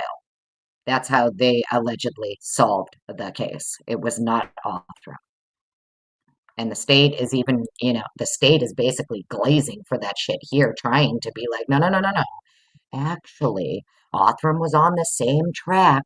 They would have come to the same conclusion eventually. Eventually. That was the problem. You had no probable cause at this point, right? You have no suspect, no probable cause for a suspect, nothing. Nothing, allegedly. You have nothing at this point when Othram's being told to halt their work. So it wasn't even Othram who solved the fucking case. It was the FBI. At some point, the local agency instructed Othram to halt its work, and the FBI became involved in the process. The FBI's role may have further accelerated the work Othram had already begun, but Othram was on the same track to reach the same conclusion. This is evident from the preliminary, incomplete report Othram provided after being asked to stop its effort. FGG does not replace traditional forensic testing. It serves as an investigative tool to guide law enforcement towards reference testing. In this case, additional reference testing was always going to lead to the identification of Mr. Kohberger, regardless of which agency completed the process or when it occurred. Well, no, it also matters how. How did it occur? FGG does not replace traditional forensic testing. It serves as an investigative tool to guide law enforcement towards reference testing. In this case, additional reference testing was always going to lead to the identification of Mr. Kohberger. How would you know that if you never did it and it didn't happen? What other reference testing were you doing outside of FGG? What other reference testing? You had no other reference samples from the crime scene that belonged to him. So what other reference testing are you talking about? How can you just blatantly say, like, additional reference testing was always going to lead to his identification, regardless of which agency completed the process or when it occurred? Yeah, no, Bill, the problem is that the agency that actually did allegedly identify his trace sample that allegedly came from this sheath, we're still not even sure that's where it came from. There's no proof or chain of custody or anything so far. That's actually where it came from. And even if it did, there's other men's DNA on the sheath also mixed that were never identified, never put through FGG, IgG, nada. Never isolated. No YSTR testing done to isolate the male and figure out who it is and run that shit through IgG and FGG and whatever, FIGG. And why didn't you pay $12 and put that shit in Prometheus or DNA, what was it, GEDmatch Pro or whatever? In this case, additional reference testing was always going to lead to the identification of Mr. Kohberger, regardless of which agency completed the process or when it occurred. How? What other reference testing were you doing? What do you mean? And then we have here, let's keep going, prioritizing privacy and presentation of supportable hypothesis testing and forensic genetic genealogy investigations. What's all this? I'm going to leave that for Audrey. That's what we're going to do. Oh, fuck. Maybe I can't because it has Kristen Middleman and David Middleman here. Othram, yeah, Othram Inc., Woodlands, Texas, U.S. Department of Forensic Medicine. Maybe I do have to read through it. Taylor and Francis Group, Biotechniques, DOI.org.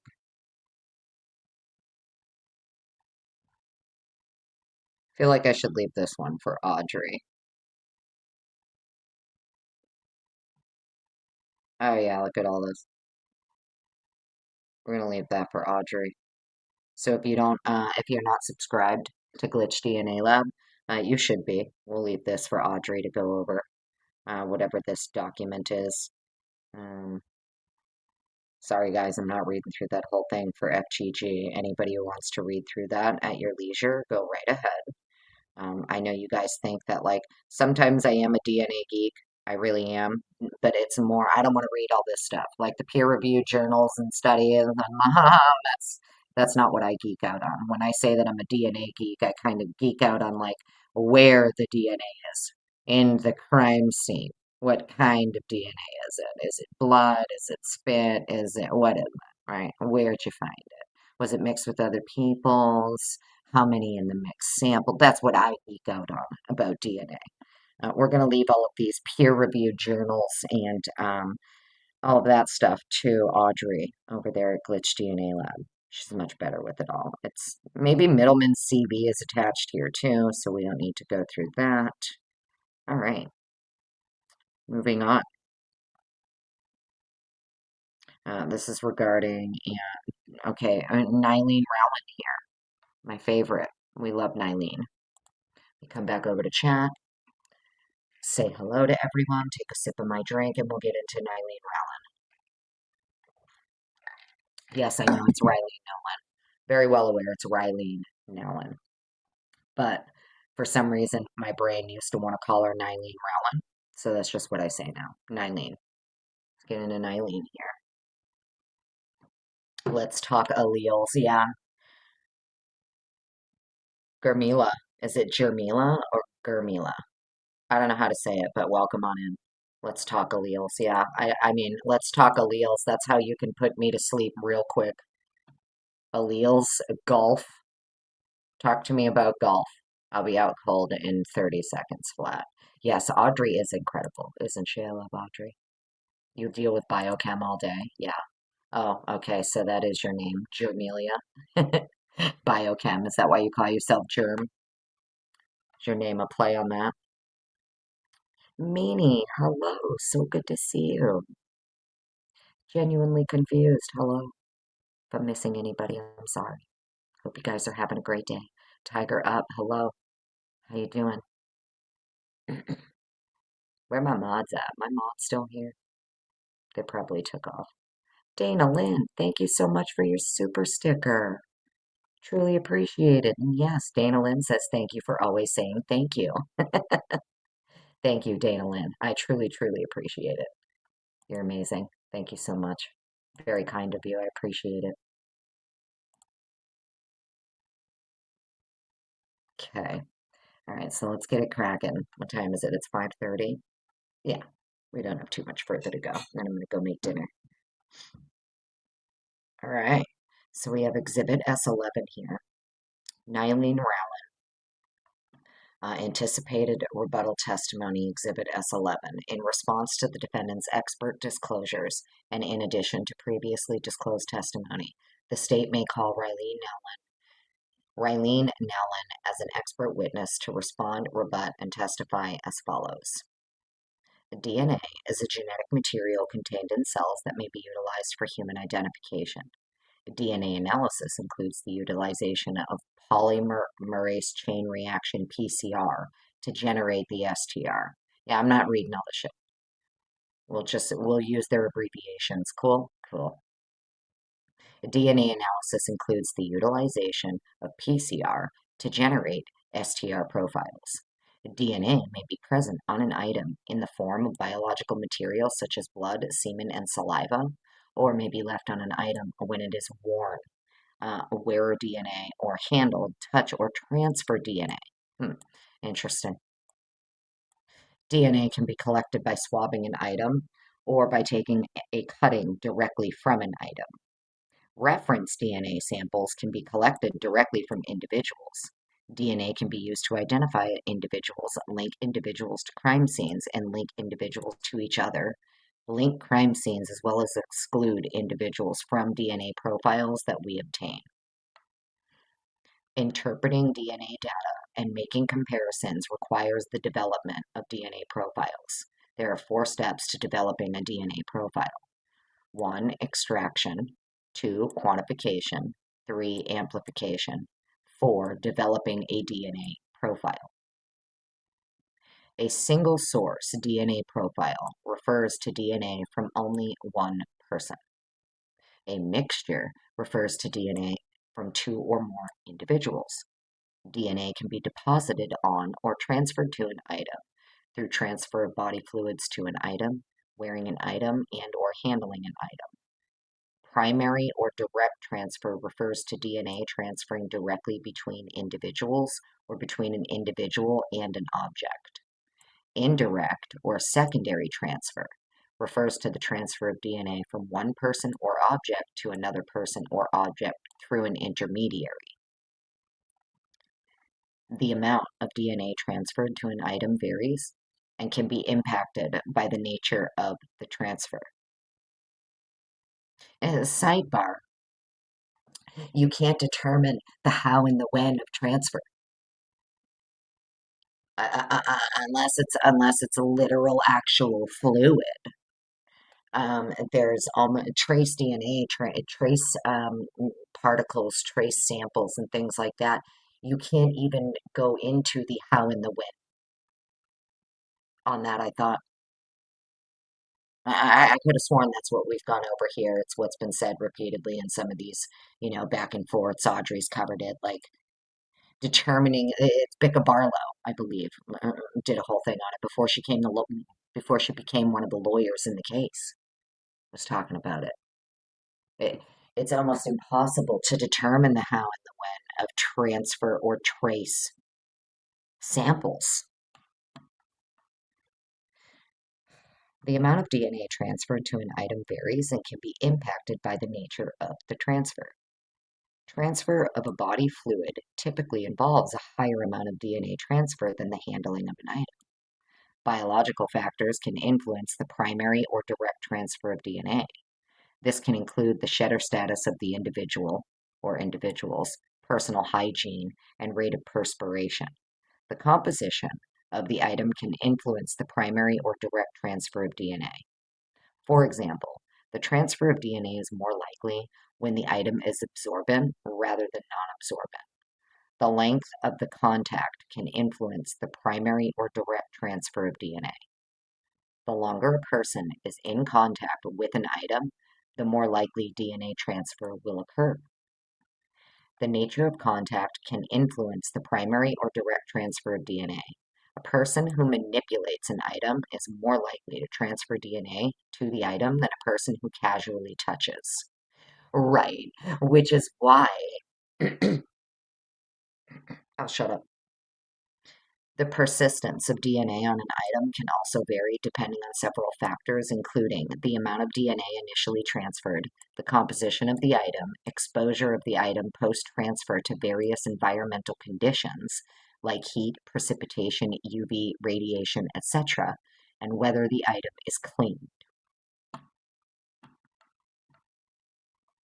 Let's read this again. The persistence of DNA on an item can also vary depending on several factors, including the amount of DNA initially transferred. So when it comes to trace DNA, so you have other DNA on this sheet that's mixed in with victim DNA and it doesn't match your trace sample. So obviously the persistence of the other DNA mixed in with victim DNA on the sheet, for me, would be more relevant, considering it's mixed with victim, than the single source trace sample. The persistence of that trace sample, in my opinion, is less important than the persistence of the other male DNA that's mixed in with apparently victim blood on the sheet.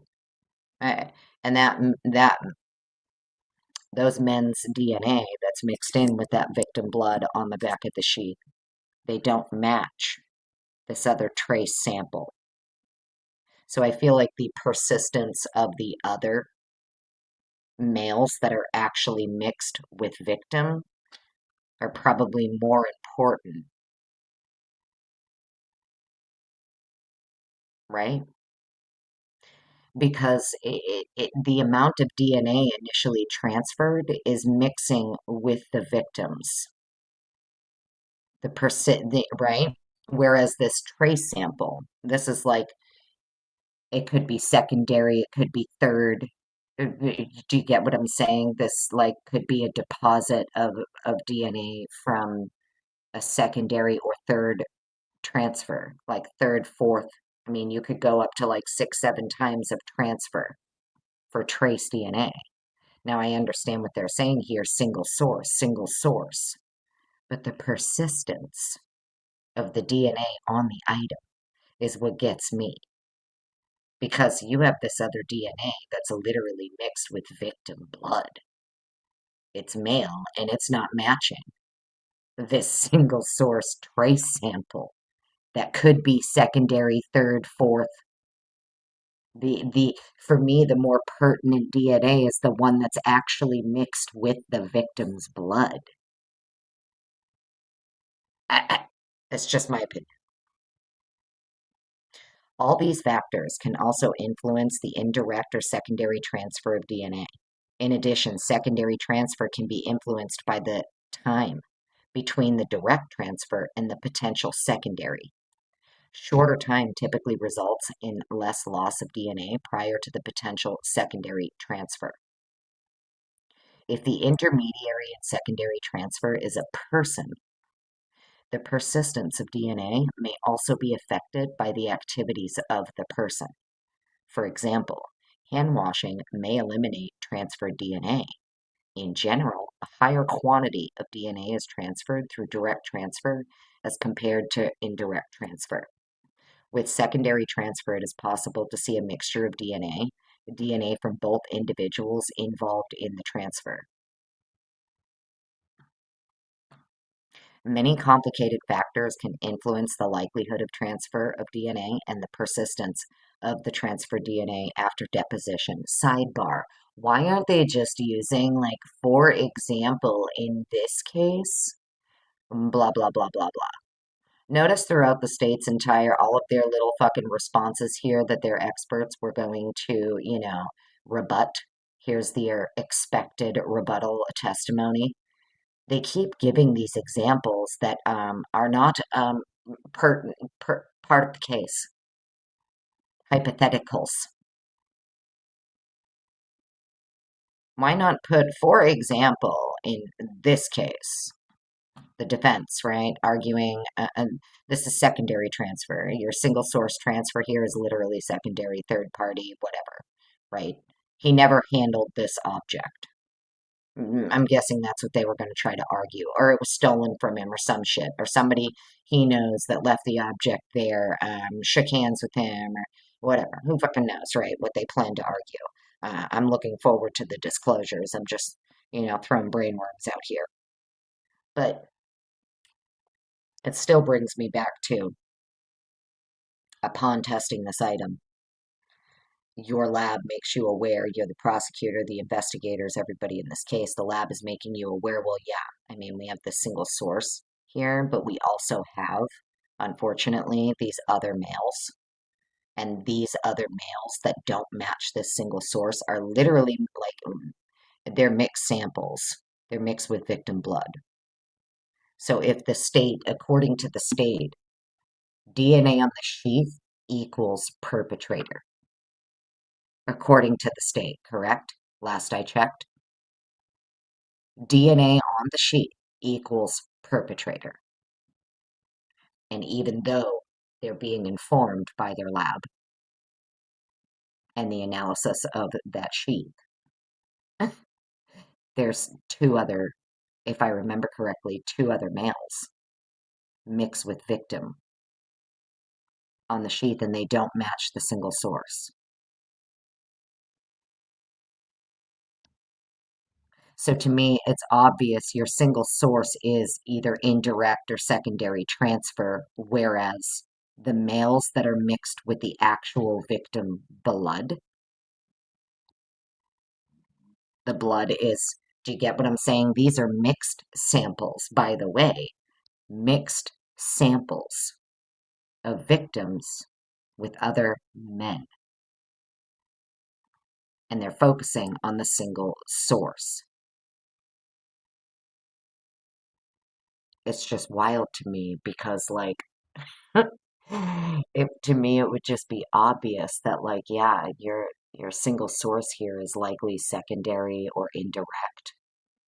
Whoever these two males are that are mixed here with the victim's blood, that's going to be your more pertinent. Like, I don't even understand in what realm. Um, like, maybe it's because the FBI wouldn't work with a mixed profile. Maybe it's because the FBI would only work with single source. That's why they needed to use the single source sample because it's the only one the FBI would work with. And Othram was just the pretend intermediary to get it through the FBI to say, well, see, we tried all these other efforts. We did the CODIS. We did the Othram. Othram was taking a little bit too long. They were told to stop their work. And then, the FBI did whatever they did. So it's just super weird to me that you are well aware. So everybody by now should be well aware that there were other men's DNA mixed with victim blood on the back of the sheet. They know that those men don't match their single source profile, but they didn't do anything further with those male profiles, other than to use it for elimination purposes of alternate suspects, if I remember correctly. Those are the samples that they use to eliminate alternate suspects.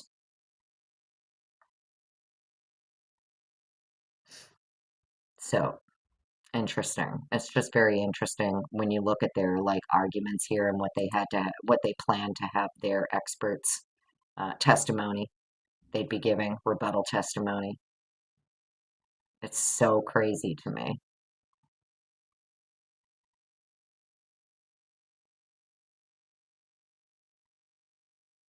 All right. With secondary transfer, it is possible to see a mixture of DNA from both individuals involved in the transfer. Many complicated factors can influence the likelihood of transfer DNA and the persistence of the transfer DNA after deposition. Current DNA technology cannot conclusively answer the question of when DNA, right, when DNA was deposited on an item or by what mechanism, meaning direct or indirect transfer. It is possible that the DNA detected on M2022-4843 item 11 resulted from secondary transfer. However, based on Nowlin's training and experience, it's her opinion, given the quantity of the DNA detected on item 11, and given the DNA profile obtained is single source, it is more likely the result of a direct transfer. Well, then, if we go by Miss Nowlin's training and experience and her opinion here, you would also apply that then, that same opinion and analysis to the two other male that are mixed with the victim blood. They would be direct transferred, and they don't match item 1-1. I'm sorry, Q11.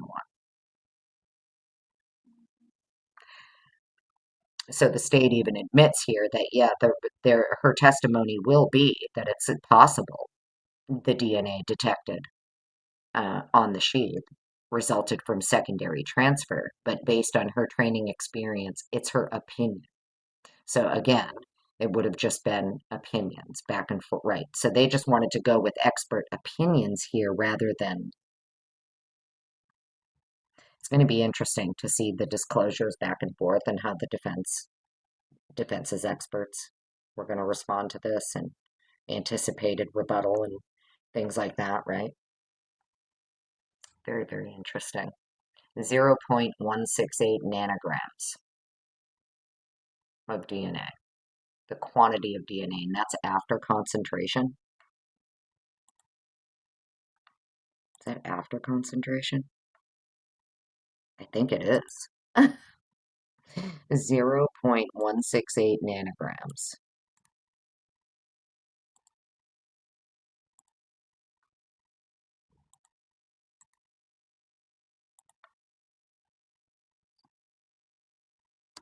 That before or after concentration? Because that doesn't sound like a lot if that's after concentration.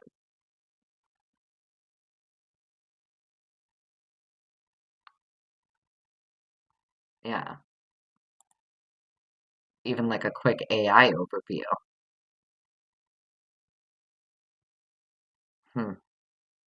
A DNA concentration of 0.168 nanograms, equivalent to 0.168 uh, G slash, ml or 168 pgl, is considered low to moderate for typical molecular biology applications.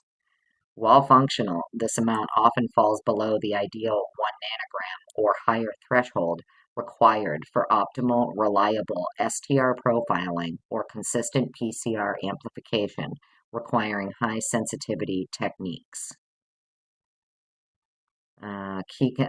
Okay, so okay, so it is less than 1 nanogram, and it says that that's actually, it falls below the ideal 1 nanogram or higher threshold required for optimal, reliable STR profiling or consistent PCR amplification. Hmm, interesting.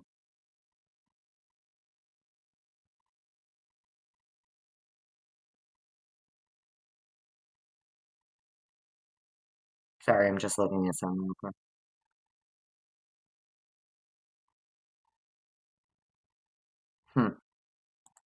Let me look at my chat. Anybody know if that 0.168 nanograms is after concentration? Because if think about how little it would be if that is it's still even after concentrate amplification, sorry, not concentration, even after amplification, it's still less than the preferred whole 1 nanogram. Interesting. Hmm. Okay, let's continue. Nowlin testified in this case at a hearing on January 23rd, 2025. The state incorporates her testimony at the hearings as part of this disclosure. Exhibit S12. In response to the defendant's expert disclosures filed on January 23rd, 2025, and in addition to previously disclosed testimony, the state may call Dr. Veena Singh to testify regarding the following. All victims would have died within minutes. Singh is unable to determine what each individual victim was experiencing at the time of this altercation, but in general, wounds such as this would be painful due to the extensive involvement of tissues containing sensory nerve endings. Singh will testify a K-bar style knife is consistent with the injuries sustained by the victims. In response to defense claims that not all of the sharp force injuries observed could have been inflicted by a K-bar style knife, Singh will testify the dimensions of the skin wounds can't be used to exclude a knife based on knife size. This is because the skin contains elastic tissue, which will stretch around a weapon and recoil or retract when the weapon is withdrawn. The elasticity of the skin often causes the skin wound to be smaller than the size of the weapon used.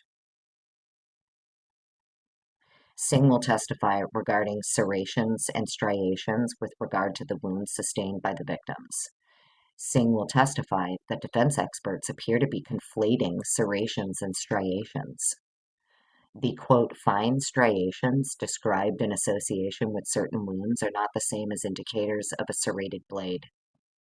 The striations seen in the first photo below can be caused by any blade, whether serrated or non-serrated, due to irregularities or imperfections on the blade edge.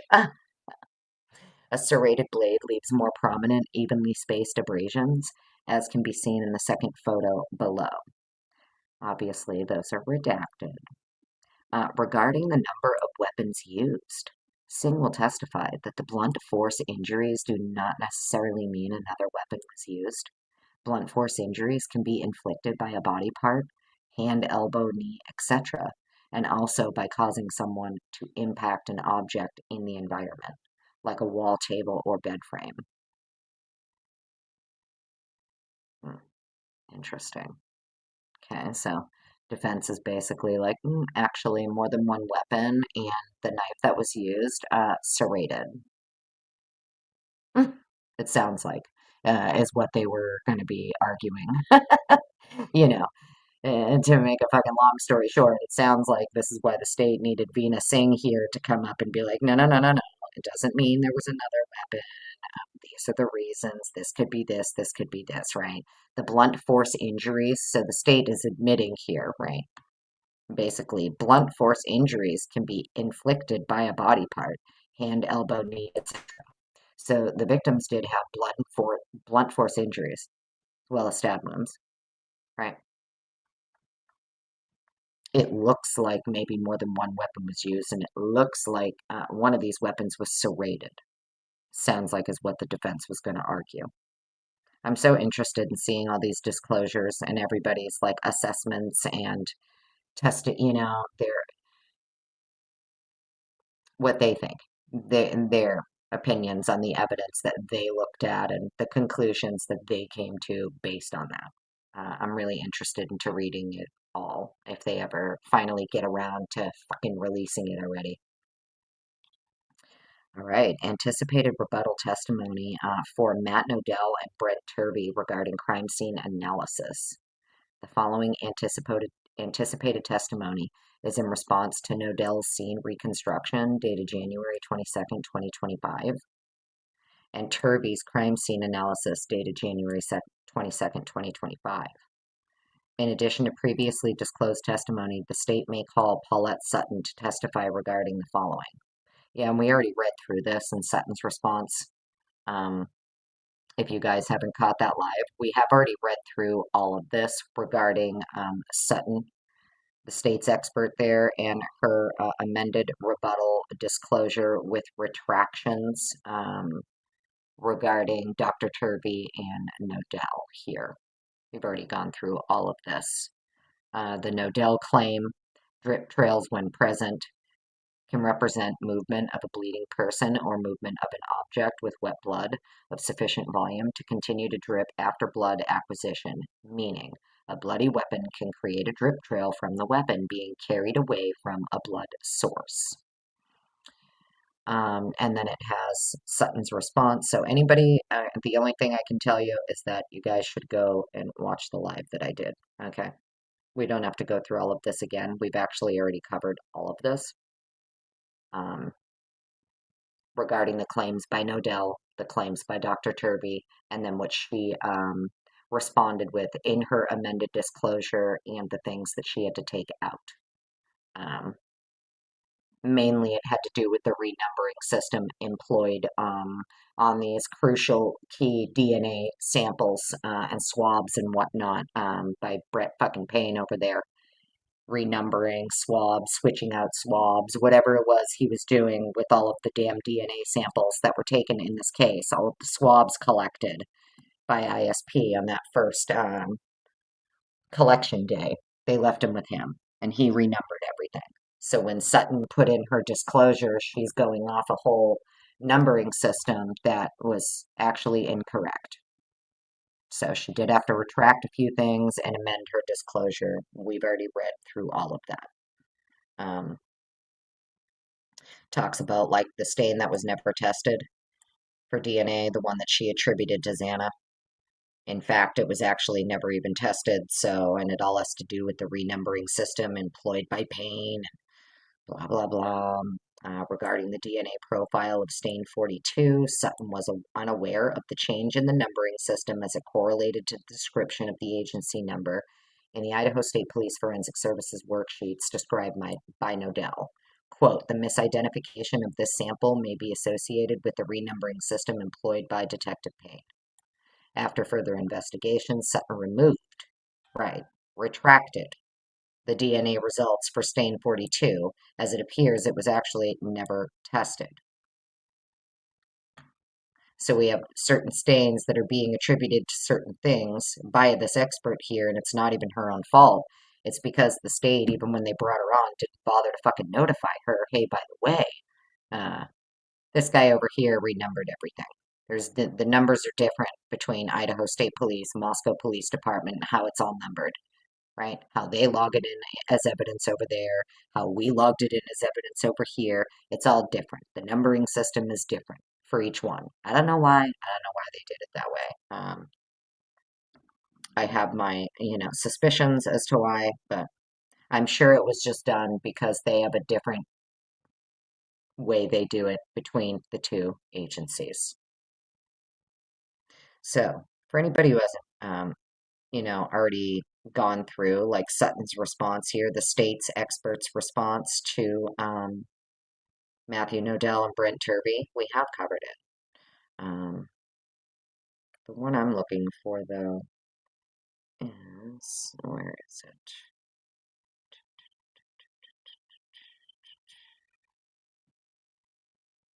That was the one for the living room. Conclusion that Kernodle had suffered an injury at or near this table. Sutton's original reporting of the DNA from stain F as being blood from Xana Kernodle was the result of her mistaken belief that the description of a stain being collected from a second floor study table, Idaho State Police Forensic Services 22 Wilt, was an alternative description of what Sutton referred to as the beer pong table in the living room. This error has been corrected and the conclusion drawn as a result of this error deleted. I'm looking for the one that has to do with this mixed sample in that living room that belongs to Ethan. It's not diluted, but it's smack in the middle of all of this other diluted blood that belongs to Kaylee and Maddie. And it's his actual blood, and it's a mixed sample. And in her response, she doesn't say how many contributors or who the contributors are. She just says he's the major contributor. So it's very interesting to me that we have this actual blood stain surrounded by nothing but diluted blood stains. It's kind of like literally smack in the middle of it almost, up on like the top of like the little half wall railing type thingy. And it's surrounded by a bunch of diluted blood.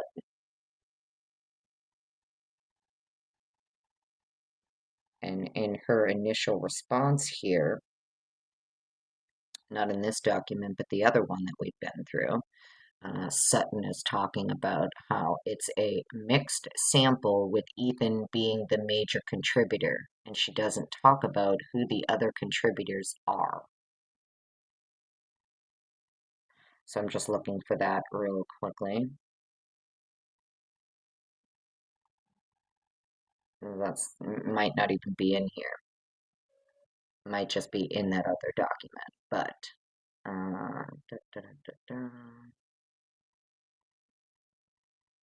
yeah, it might not be in this one. She may not be responding to it here. See, and there was one other part too. Let's see.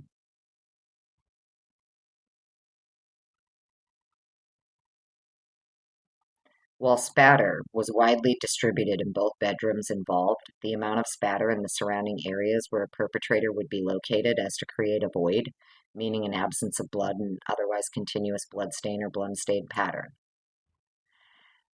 If a perpetrator had been covered in blood, it seems a void would be identifiable. There was no visible footwear transfers associated with any of the possible exits from the scene. Even though it can be established that the perpetrator left the scene, they did so without leaving any visible footwear transfer stains. I mean, how'd you establish the perpetrator left the scene? How was that established? If there is no footwear transfer, even with booties on or anything, showing at any of the exits.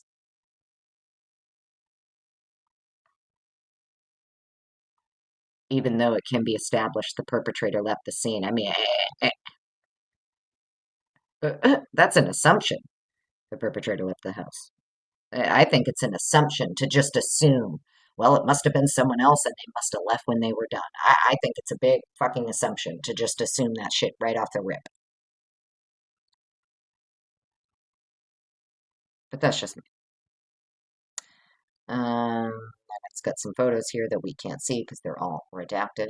I'm looking though to see if in here they talk about that stain there, because it's very interesting to me that you have this mixed blood. It's an actual blood stain, with Ethan being the major contributor to it, but it's smack in the middle of all of this diluted blood that belongs to the two upstairs, and it's all over this living room downstairs. It's very strange. It's all over like the half wall and shit. I'm like, well then, so because in my brain I'm thinking like, so if this is the perpetrator doing some kind of cleanup or whatever, right, then you would expect to see mixed samples of Ethan and Xana as well, and diluted samples of Ethan and Xana as well, if it's the perpetrator cleaning, right? How is the perpetrator only getting diluted samples of the two upstairs all over that half wall and downstairs, but none of the last two that the perpetrator killed? Furthermore, how is the perpetrator only leaving this blood stain in the middle of all of this other diluted blood stains, and it belongs to the person who never left the bed, right? It belongs to the only male victim who allegedly never left the bed, but it's his blood out there mixed with someone else's or other people's, and he's the major contributor, and it doesn't say who the contributors are or how many. It's very interesting, in my opinion. Let's see, regarding secondary footwear transfers, there are no visible footwear transfers associated with any of the possible exits from the scene. Right, so you're just assuming the perpetrator left, even though the crime scene is showing you. Well, how the fuck did the perpetrator get out? Where's all the footwear? Where's all the transfer staining? Even if they had on booties, whatever. What exit did they use, and where is the evidence to show that this is where they went from this room to this exit? Your crime scene should show that. Even though it can be established that the perpetrator left the scene, they did so without leaving visible footwear transfer stains. Even if secondary transfers are in fact created, there is also the possibility that the vehicle or residence has been cleaned before a documented search of the vehicle occurred. Let's see here. So the Nodell claim, secondary transfers of blood are common when a particularly bloody scene is encountered. Because these transfers are known to occur regularly, such secondary transfers of blood are purposefully sought during crime scene processing and evaluation, end quote. Right. Like you literally purposely want to look for it. You want to seek out the transfers when you stumble upon a crime scene, especially that is particularly bloody. You are specifically going to look for secondary transfers. Sutton's response. The significance of the resultant findings when examining secondary surfaces, such as the vehicle or residence of an accused, must be interpreted considering all information available. And then as stated, and that's not the one I want, as stated, blah, blah, blah, yeah. The lack of blood stains on an accused person should be viewed as an issue of further inquiry. Often the lack of blood stains on an accused person or his or her clothing will relate to the types and location of the deceased injuries or actions taken by the accused during or subsequent to the violent act. Therefore, the analyst should exercise caution as to what the size of the stains or the quantity of the spatter is expected to be present at a scene or on a suspect's clothing. Okay, you guys are already saying he cleaned up and shit. Numbering samples, yeah, we know that. Nodell claim. Nodell describes the renumbering of the samples. One must add 6 from the Payne item number to get to the Talbot on-scene placard. Meaning, if Payne's item 17 is Talbot's scene placard 23. So whatever number you're at for Payne, you need to add 6 and then match it up to Talbot. Let's see. Idaho State Police Forensic Services personnel used yellow stickers, but their numbers matched the original numbers that Detective Talbot had used. As a result, if Payne pre-logged a sample into the Idaho State Police Forensic Services system as sample 48, it would actually represent sample 42 as depicted in the scene images taken by Idaho State Police Forensic Services. The Idaho State Police Forensic Services then assigned lab number 77 to the stain, and it was shown to be linked to Kaylee Gonsalves. Okay, so sample 42 is Payne's sample 48, lab number 77, and it's linked to Kaylee Gonsalves.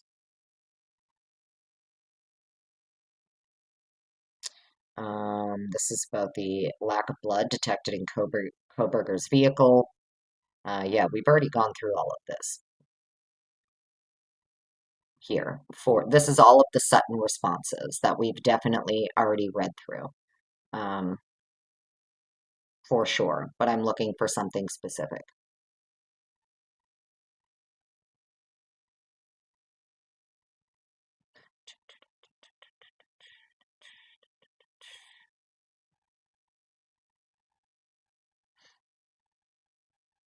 Dr. Turvey indicates that Gonsalves and Mogan were posed. The evidence suggests that after both victims were killed or unresponsive, they were posed in their shared bed. Kaylee was moved from a position with her head on her pillow to partially atop of Madison. Then the comforter was placed over them both. Well, yeah, I mean, that makes sense. We've seen the photos. It looks like at some point, Kaylee, who was allegedly closest to the wall, that is the person that was like face down, bleeding out in the pillow. Or at least their head was bleeding on that pillow at some point, and then they were moved. It does exactly look like that. Sutton will testify posing is a possibility, but not a determination that can be made to the exclusion of other explanations for their positioning. As Dr. Turvey states, quoted below, posing requires an intentional act. Quote, this refers to intentionally arranging the scene for effect. In the present case, the bodies of Kaylee and Madison were posed together after the lethal attack suffered by both, and then they were covered together with a comforter. Kaylee was moved from a position with her head on her pillow to partially atop of Madison. There are discrete transfers on the pillow consistent with contact being made by Gonsalves' bloodied head, but these discrete transfers could be the result of several mechanisms. 1. Purposeful movement before she was rendered unresponsive. 2. Movement of her head caused by blows or in response to blows by the assailant. Well, I mean, the lethal attacks have already taken place, and then they were moved. Then she was moved. He just said that. He just said posed after dead, after lethal attacks occurred. So if these discrete transfers that are on these pillowcases on the pillow because she's been moved, okay, transfer stains from the posing, if it's a result of several mechanisms like purposeful movement before she was rendered unresponsive, I don't think it would be discrete. It's her purposefully moving around as she's bleeding out. If this triggers anyone, so sorry, we're talking about a quadruple homicide, and we're reading through documents that go into great detail. So I'm just giving my 2 cents, okay? So purposeful movement, to me, you wouldn't have discrete transfers. You would see the transfers, okay? 2, movement of her head caused by blows or in response to blows by the assailant. Well, it's clear she was moved after already deceased. 3, movement during the struggle. There is no struggle, they're already deceased. 4, intentionally or inadvertently moved by the assailant. Yes, maybe. I could go with number 4 because it's discrete transfer. It's not, you don't have this intentional, like she's fighting, right? You would see that transfer. She's literally fighting back and like moving around and bleeding out, and you'd see the transfer stains. But there's also drag marks on Maddie's side of the bed as well. There are drag marks. And it's very interesting the way that Turvey is talking about them being posed and that she was placed basically atop of Madison after after. And when you go look at those photos, we've done it here on this channel. We zoomed in and we looked. You can see what look like drag marks on the bed. It is what it is.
My mic done, huh? Can you hear me now? Can you hear me now? So sorry. You stop. Oh shit. How long? I know it's because when I go into another tab and I'm reading, I don't look at my chat. I'm in another window. Sorry, guys. Can you hear me now? It's okay. I'm here. I'm here. Sorry, guys. So it's okay, actually. It's probably good you didn't get to hear the last, what, like 5 minutes of my rambling? How long was I muted for? Glitch DNA, darling. We were just talking about you a little while ago. Yeah, so like 5 minutes at least. I've been muted. When was the last thing that you guys heard me say? That's probably better for you that you didn't just listen to my tangent, actually. It's probably better for you that you didn't, after the drag marks. Okay, well, it's better for you you didn't have to listen to the tangent. That's my sign. That's my sign for me to keep it a secret till later. We'll keep it a secret and save it for another rainy day. Everything I talked about after the drag marks were just my brainworms, and maybe that's the universe's way of saying, not yet, Annie, not yet. So it's fine that you didn't get to hear it. Drag marks on the bed. It's a perfect place to leave off at. It's fine. It's fine, friends. It's fine. Turvy claim. So where did we leave off on this Turvy claim here? Wonder what the last thing you heard here was. Oh, so this is what we were talking about here. Okay, so Turvy here. Dr. Turvy refers to indicators of more than one assailant. It's not reasonable to think that Ethan would have remained in his bed after waking up or being awake while Xana was being attacked in front of him. This evidence in context begins to suggest the evidence of a second attacker. And then it goes into number of suspects. At least 2 suspects were involved in this attack. It's indicated by the fact that multiple weapons were used against Kaylee, multiple types of lethal force were used against Kaylee, and that Ethan and Xana appear to have been attacked at the same time. This is inconsistent with the state's theory that these crimes were committed solely by one individual. Sutton's response.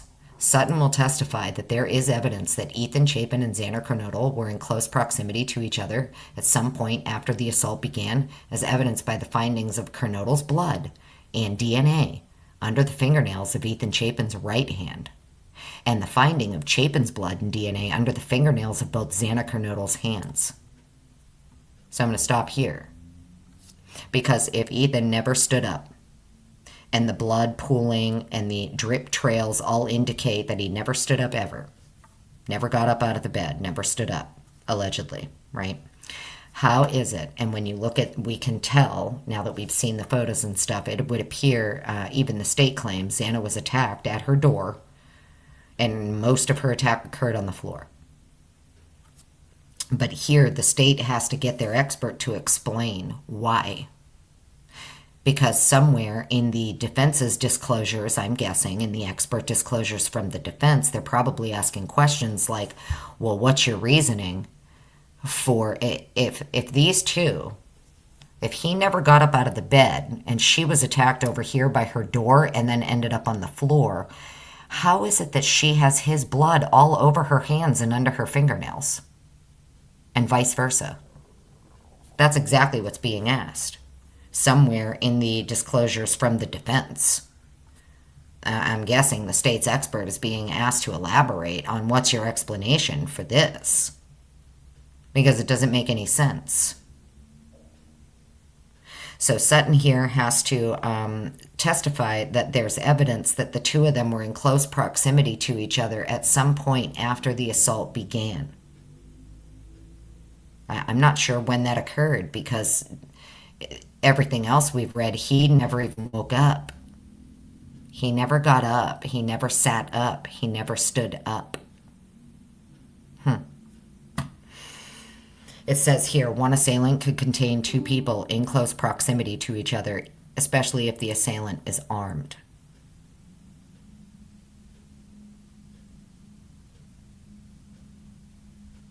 So it's interesting to me because, you know, the findings here are that we have 2 victims here who allegedly, one was killed over here on this side of the room, one's killed over here up in the bed. The one that's over by the wall in the bed never stood up, never sat up, never got up. Yet the one over here has his blood all over her hands and under her fingernails. And he has her blood also all over his right hand and right fingernails, not the left.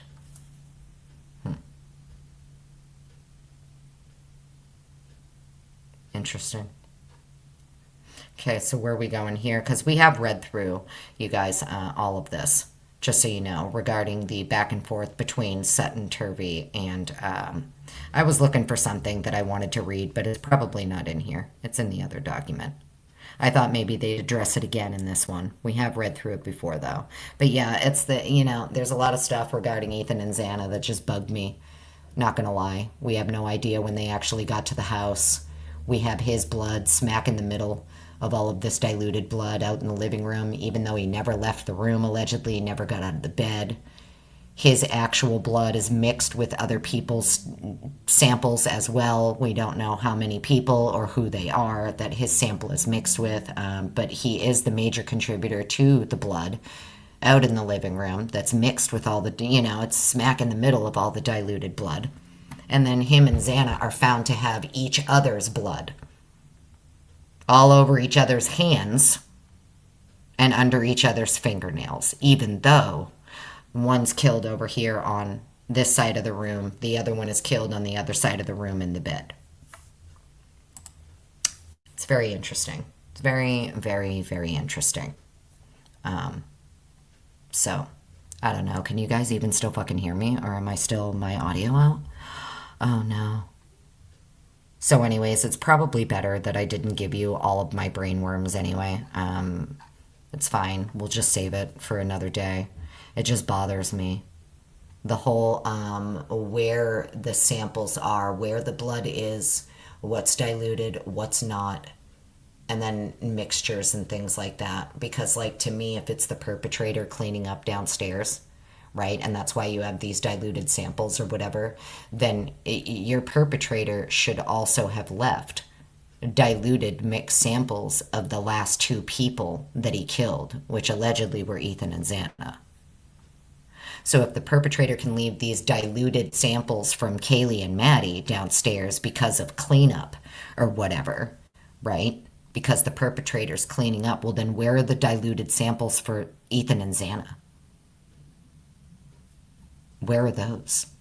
Why is it only Kaylee and Maddie's diluted samples downstairs?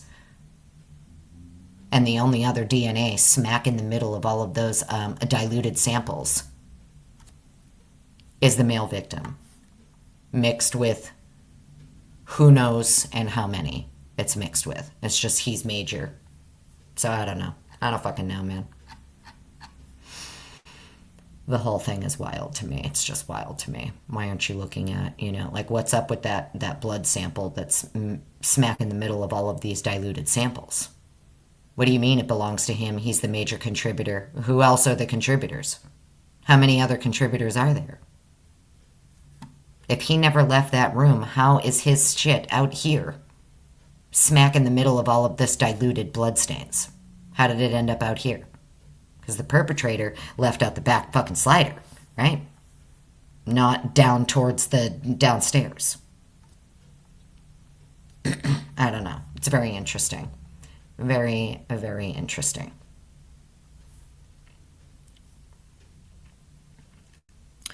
So anyways, I don't know, friends. I can tell you, we've already gone through all of Sutton's stuff here, so I don't think I need to continue the rest of this. I'm almost positive the rest of this is, yeah. So it finishes up Sutton's report. Her response is here on page 109, I think it is. Yeah, so it wraps up with Sutton here on page 109. And then it goes into the thing they were talking about earlier up in this document. The absence of evidence is not evidence of absence. The guest editorial on that. They're using that as States Exhibit S13A. For anybody who wants to read through that. And then I think this is where it ends, is with this. Yeah, because then it ends all the references here. Oh, wait, what's this one? Exhibit S14. This is the anticipated rebuttal testimony for Katie White, formerly Dace, as an expert witness to respond, rebut, and testify as follows.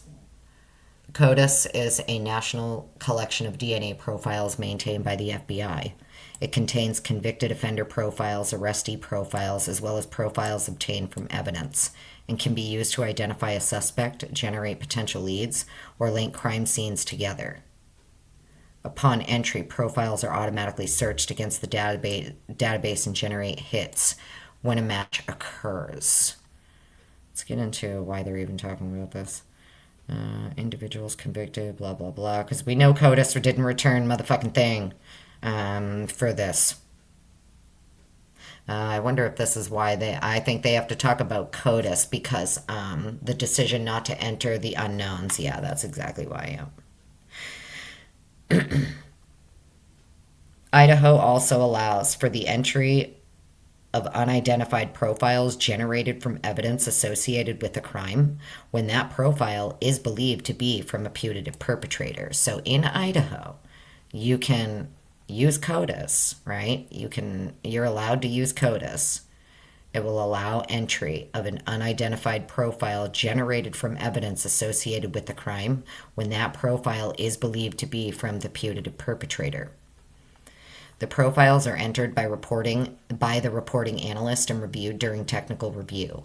Idaho State Police Forensic Services is required to follow the NDIS Operational Procedures Manual and abide by an MOU between the FBI and the Idaho State Police. Each state also has one CODIS administrator who is responsible for ensuring only approved profiles are entered. White is the state CODIS administrator for Idaho. White agrees with the reporting analyst's decision not to enter the unknown profiles from male B and D into CODIS because those DNA samples were not eligible for entry into CODIS.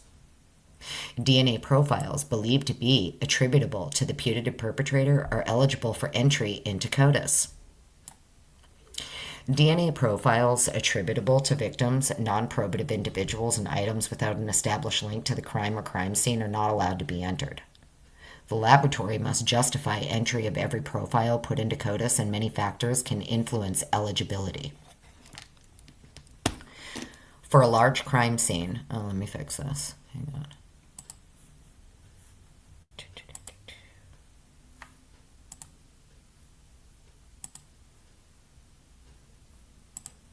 Okay.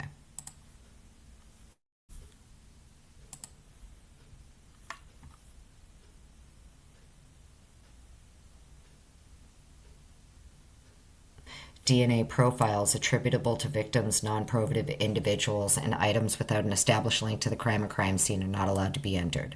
The laboratory must justify entry of every profile put into CODIS, and many factors can influence eligibility. For a large crime scene, not all locations within the scene are always weighted equally in probative value. It is very common to locate non-probative biological stains within residences due to everyday activities such as consensual sexual activity, small injuries, and lack of cleanliness. Evidence located closer to a point of entry, a disturbed area, or a victim will typically be considered of higher probative value than other areas.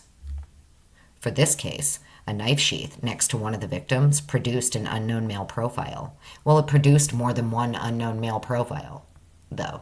Actually, tell the whole truth. What he should have said is, in this case, a knife sheath next to one of the victims produced multiple unknown male profiles. That's what they should have said. The victims were believed to have been stabbed to death, and the sheath's proximity to the victim's body provided the strongest link to a potential perpetrator. The residence where the crime scene occurred is heavily trafficked by college students, and the location of the blood spot on the underside of a handrail, male B, does not in and of itself indicate a link to the crime. Well, no, but you just said if it's near a fucking point of entry or an exit point, evidence located closer to a point of entry. I mean, that's where it was. Blood spot on the underside of a handrail leading down to the first floor to the front door. A gardening-style glove located outside the residence in a publicly accessible area produced an additional unknown male profile, male D. No DNA attributable to the victims was located on this item, and a direct link to the crime could not be established. Had DNA from one or more of the victims been located on this item, it likely would have been CODIS eligible. Right, because maybe they cleaned the gloves. Maybe that's why you have all those diluted samples all over the living room down there. Maybe because they like rinsed off the gloves in the sink or something. Just saying. It's a possibility. You should look into every possibility with a crime like this, right? You know, just saying. At the time CODIS eligibility was determined, male DNA profiles A, B, and D were unidentified, and it was not possible for lab staff to know who would ultimately be linked to any one item. The CODIS eligibility determination was strictly made based on an evaluation of the probative value of each item. Okay, so that's where it leaves off at. Hang on one second, friends.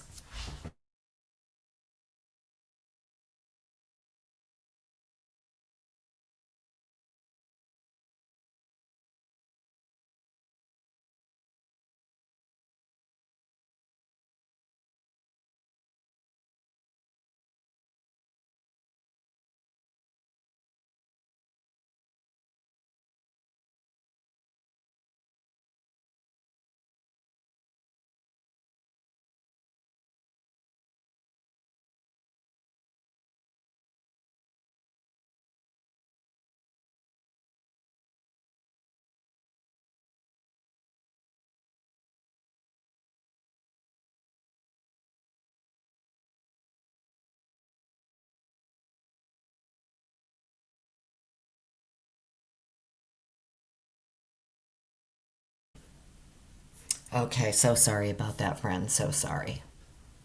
Okay, so yeah, I mean, this is where they wrap it up at.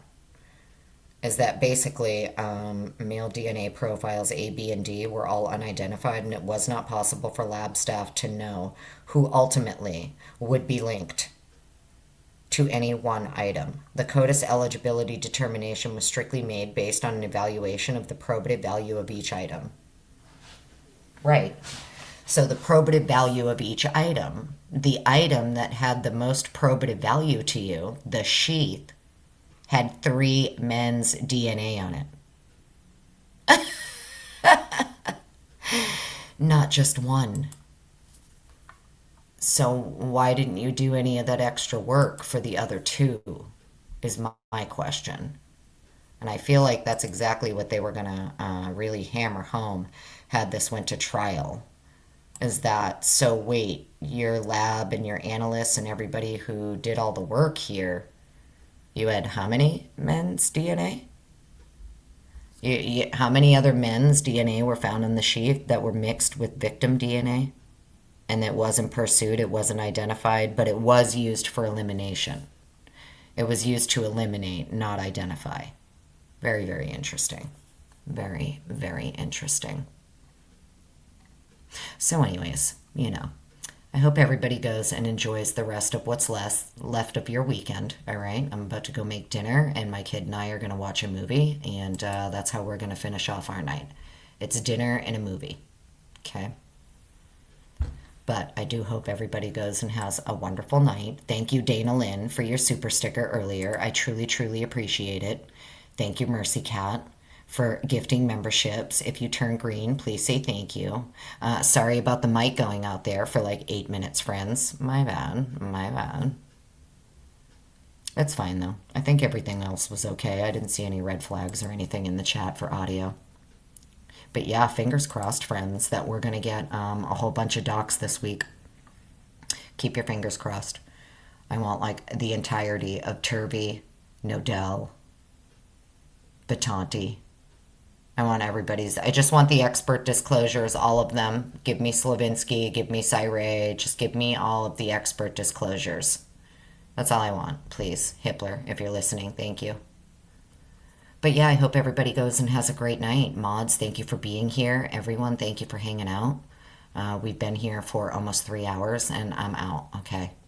But I appreciate everybody hanging out with me. I wanted this to be at like 2 hours and we're way over, so take care. Have a great night. Bye.